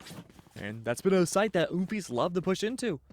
So Unstable is really the linchpin of this next round. If they cannot get the opening pick, or they're the first to fall, the series is over. Oh, for sure. Placing them on the highest of pedestals. We'll see if they rise to the occasion or not, especially when Buddy B. It'll be almost poetic if they went out to first blood with an Operator. First time we're really seeing them bring it out to play here, and it might just be the final round. But for now, they're on opposite sides of the map here. So it feels like the Operator more just a red herring towards drawing players to the C site, perhaps, on the side of Bulky 23. They've been pretty fast to rotate and flood back in on those retakes, but for now, and they're only gonna get the indication and walk away with their life. Not prepared for what they expect to be the oncoming site take, but it's not gonna come. No Sova utility, no nothing. I would love to see a fake dart from Supercat because I think that would draw the ball kick players over. The issue is, look how deep Unstable is, Keg. So they know that this isn't an A exec yet. Could be anything at this point. Default from Oompies in play. No space creation found. A minute left on the clock. Rolling Thunder's still available, and yet very little info Ballcake can work off of. Scale up is good outside of A long. B side is empty, but ready for the crunch. We talked about so much on Unstable's up abilities. What about the utility that this breach can bring too? That have to stay alive. There's Kuromi taking down Happy. Now any source of info's gone. Now, B-side being taken. Silver Lining would have been the Rolling Thunder, but Bunny B is taking that offline as well. This could just be the beginning of the end. I mean, you have Hunter's Fury, you have a Not Dead Yet. All to go aggressive if you want to, and Crisp is just going to do it themselves. Rolling Thunder online, a solo swing taking Unstable. You can't save the operator this go around. And they know exactly where you are. Supercat holds the angle, fault line to follow up. This should be the frag found from outside of Garage. And of course, poetically, as it starts and ends, Bunny B delivers the 3K, the final frag with that operator onto Unstable for the 2-0 victory of Oomfies in our last class of the day of the quarterfinals for Radiant Academy 103, Keg. That's right, school's out, we get to go home. I gotta say, Oomfies, I don't want to say this is an upset, but I was very pleasantly surprised at how dominant this matchup was. If there was one in the quarter, even the semifinals, that I thought would go to overtime map 3, it was this matchup. I really thought so too. I mean, I hyped it up even when we were getting into the playoffs and I saw there was a possibility of these two teams matching up. But again, just maybe the surprise element of Abyss, that comfortability. It was a close one. Also, 13-8, and then that success that we just saw in Haven, unexpected. But again, I feel like both of the matchups today are just falling early to 2-0s in my mind because of the map pool and the map pick that these teams went for. I think that maybe comes out of the Pug environment. Like, you're not doing your research. You're not being like, oh, this team played Haven all 3 times in the group stage. That's something that easily could have slipped through the cracks and cost them this entire series from the get-go. Yeah, I mean, look, even in terms of just what players could bring out in terms of their own teams, I think was a huge difference maker for today. At least in the matchups that we saw, the teams that were able to coordinate better just had very dominant games. And the Pug teams, where you could tell there may not have been as much practice between the teammates themselves, really showed today. I mean, at this point as well, Kuromi, 12 first bloods over the 2 maps today that were shown in the quarterfinals. Top frag in both matches. I mean, that's something that you also need, I feel like, as a factor in Pug squads. Is somebody to kind of lift you up when you're still trying to adapt, trying to, I guess, shift the playstyle like we saw a few times from Oomfies during that series to stay on top. And it's just things like that make a Pug squad successful. So I'm excited, to see this squad maybe up against AV8. I'm not sure if they're on the same side of the bracket or not, but we can go ahead and take a look, hopefully, at our updates. I'm going to go ahead and, yes, look at that. I believe that's going to be the bracket. Look at me, I'm psychic. And we'll get to see who may be joining them in the semifinals tomorrow if those matches have finished up or not. But looks like Oomfies is going to be the first to move on, Keg. What do we make of that? Not too surprised, to be honest. I mean, these were pretty quick maps, I can't lie. True. AV8 Retirement Home is going to be the most interesting matchup, I think, of the quarterfinals outside of what we had seen. Thrive and Detox going up against each other. I mean, Thrive's already a map up. I can assume it's probably them versus AV8. I honestly think it's going to be Oomfies and AV8 in the grand finals. I can't really see this go any other way. Would definitely be a banger to be had, but we'll have to wait and see till tomorrow and how those games pan out. But otherwise, like we said, lots of games pending. We are perhaps getting an opportunity for an interview. We are checking on that for you guys. Maybe get an insight into the Pug structure that makes Oomfies as successful as it is. But in the meantime, Kelly, yes, today was the first day of school, but what better opportunity than the second day of school, right? To rep a new outfit. So if you head over to the Radiant store, you can take a look at some of their merch, rep the fit tomorrow for the second day of Radiant 103. There's also some stickers. I was somebody who put stickers all over like my binders and stuff, Keg. So like I could definitely see myself doing that. Maybe some other people in chat. But otherwise, it's a great way to support the initiatives that Radiant are doing to support marginalized gender gaming. So go to radiant.store. That is the link for some great merch. Yeah, I think the merch looks fantastic. Stickers are super cool. I've started getting into the sticker life myself. I've never been a stickerologist until recently, but I'm really glad that Radiant can help me get my fix on that too. We do have an interview coming up though, so I'm very excited to see if we can poke into the minds of it looks like Bunny B potentially. So I'm very excited to see what was going through their mind in the entire process of fighting against their old teammates. Yeah, that's a great storyline to see. You mentioned it. You laid it out. You were excited to see them play alongside Avery against previous SNG members. And while we get that ready, we can maybe, think about the questions that we're going to ask them, Keg. I mean, we said they were the undeniable MVP of this series, both across map 1 and map 2. That Jet getting the job done time and time again. But, it's so sad. We were robbed of the creative picks. They had played Sova, Astra, Phoenix, ISO, and Neon before today. And then they get into playoffs and they're like, serious mode activated. I'm on broadcast. Jet. And I'm hoping we get to see some more creative picks tomorrow. It's the Valor SATs. Oh, no. Hey, I got a good score on my SATs. I did not. I got the lowest score. Also, I'm being truant because I'm not going to be here tomorrow, so unlucky, really. Gotta go study for your SATs. We understand, Keg. I do. Oof. So it's been a long time coming, but we're still waiting. With that being said, though, we're going to head to a small break while we get everything set up for the interview. So don't go anywhere. We got an amazing one coming right up.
Welcome back to our extra credit lesson of the day with Stars student, the A+ player themselves of Kuromi or Bunny Bee from our last series. How are you doing?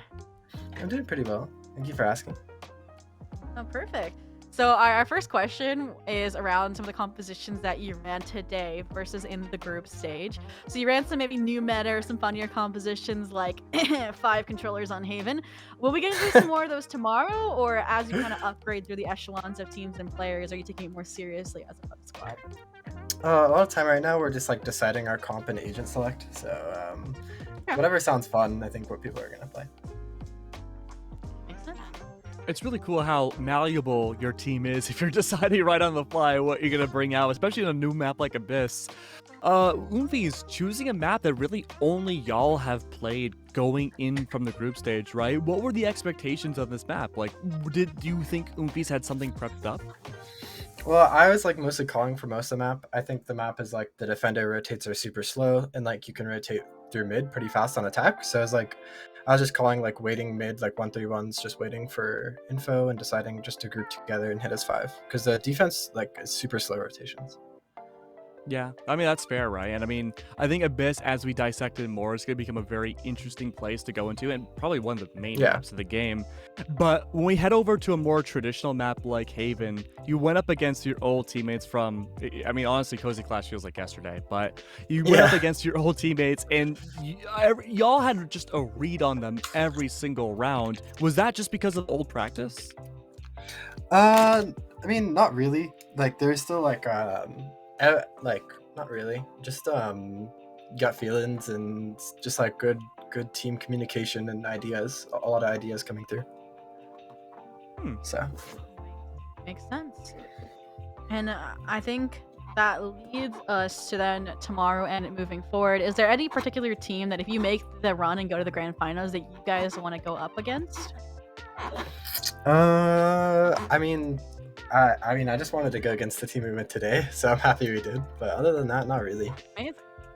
That's good. That was a matchup we were hyping up as well during the first round. Excited. Another thing I wanted to point out was that you definitely duelist diffed a little bit unstable during the first and second map. Was that maybe part of the strategy, knowing how kind of disruptive they can be? Or was that just kind of a happy accident that came out of your mechanical, I guess, centering that we saw during the series today? I mean, it's more just like happy accident. This game is a lot of RNG, but Unstable's an incredible player, so like you still gotta like, you know, it's not just like a pure duelist if, you know, they're very good. So yeah. With that, that's really the end of the interview for the day. Do you have anybody you wanna thank or shout out so far? I mean, one of the few teams that has a coach too in this event. Shout out Avery. Avery, best player, NA. Yeah, it's hard to disagree with that. Yeah. And the dynamic duo we were looking forward to seeing compete. Keg particularly was shouting you guys out even in the pre-show. So with that, good luck in your games tomorrow. We hope to see you back maybe for a winners during the grand finals interview. But good luck with your prep, and we'll see you in class tomorrow. Bunny. Cool. See ya. With that, Keg, that does, like we said, bring our class sessions, our 8 hours, quote unquote, to a close. This is your first time with Raidiant Academy, but I know you're also a veteran in the GC scene. What'd you think of it? Well, it's time to drop out. Oh, no. I will be here tomorrow, but no. In reality, this was a lot of fun. I'm really thankful for the opportunity.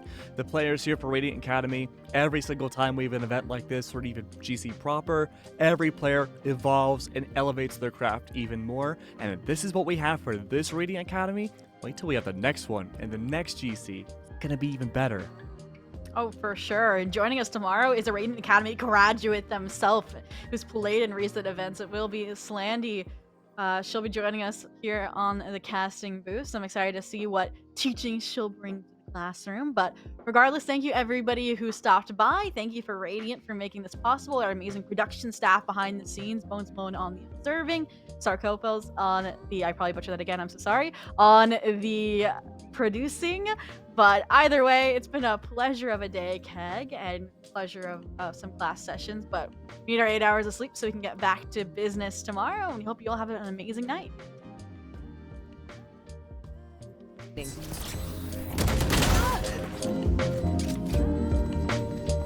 enemy remaining. My ult's ready. One enemy remaining. Last player standing.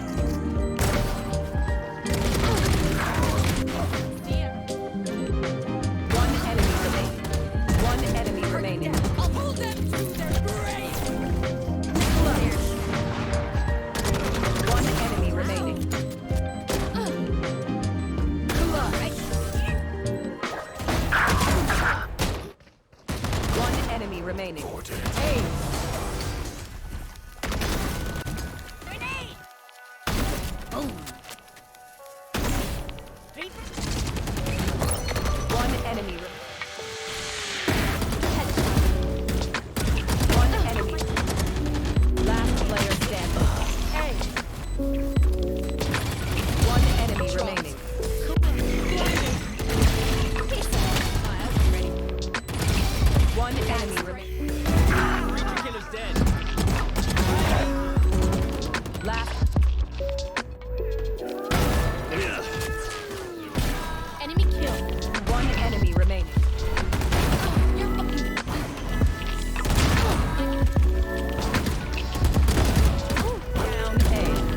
One enemy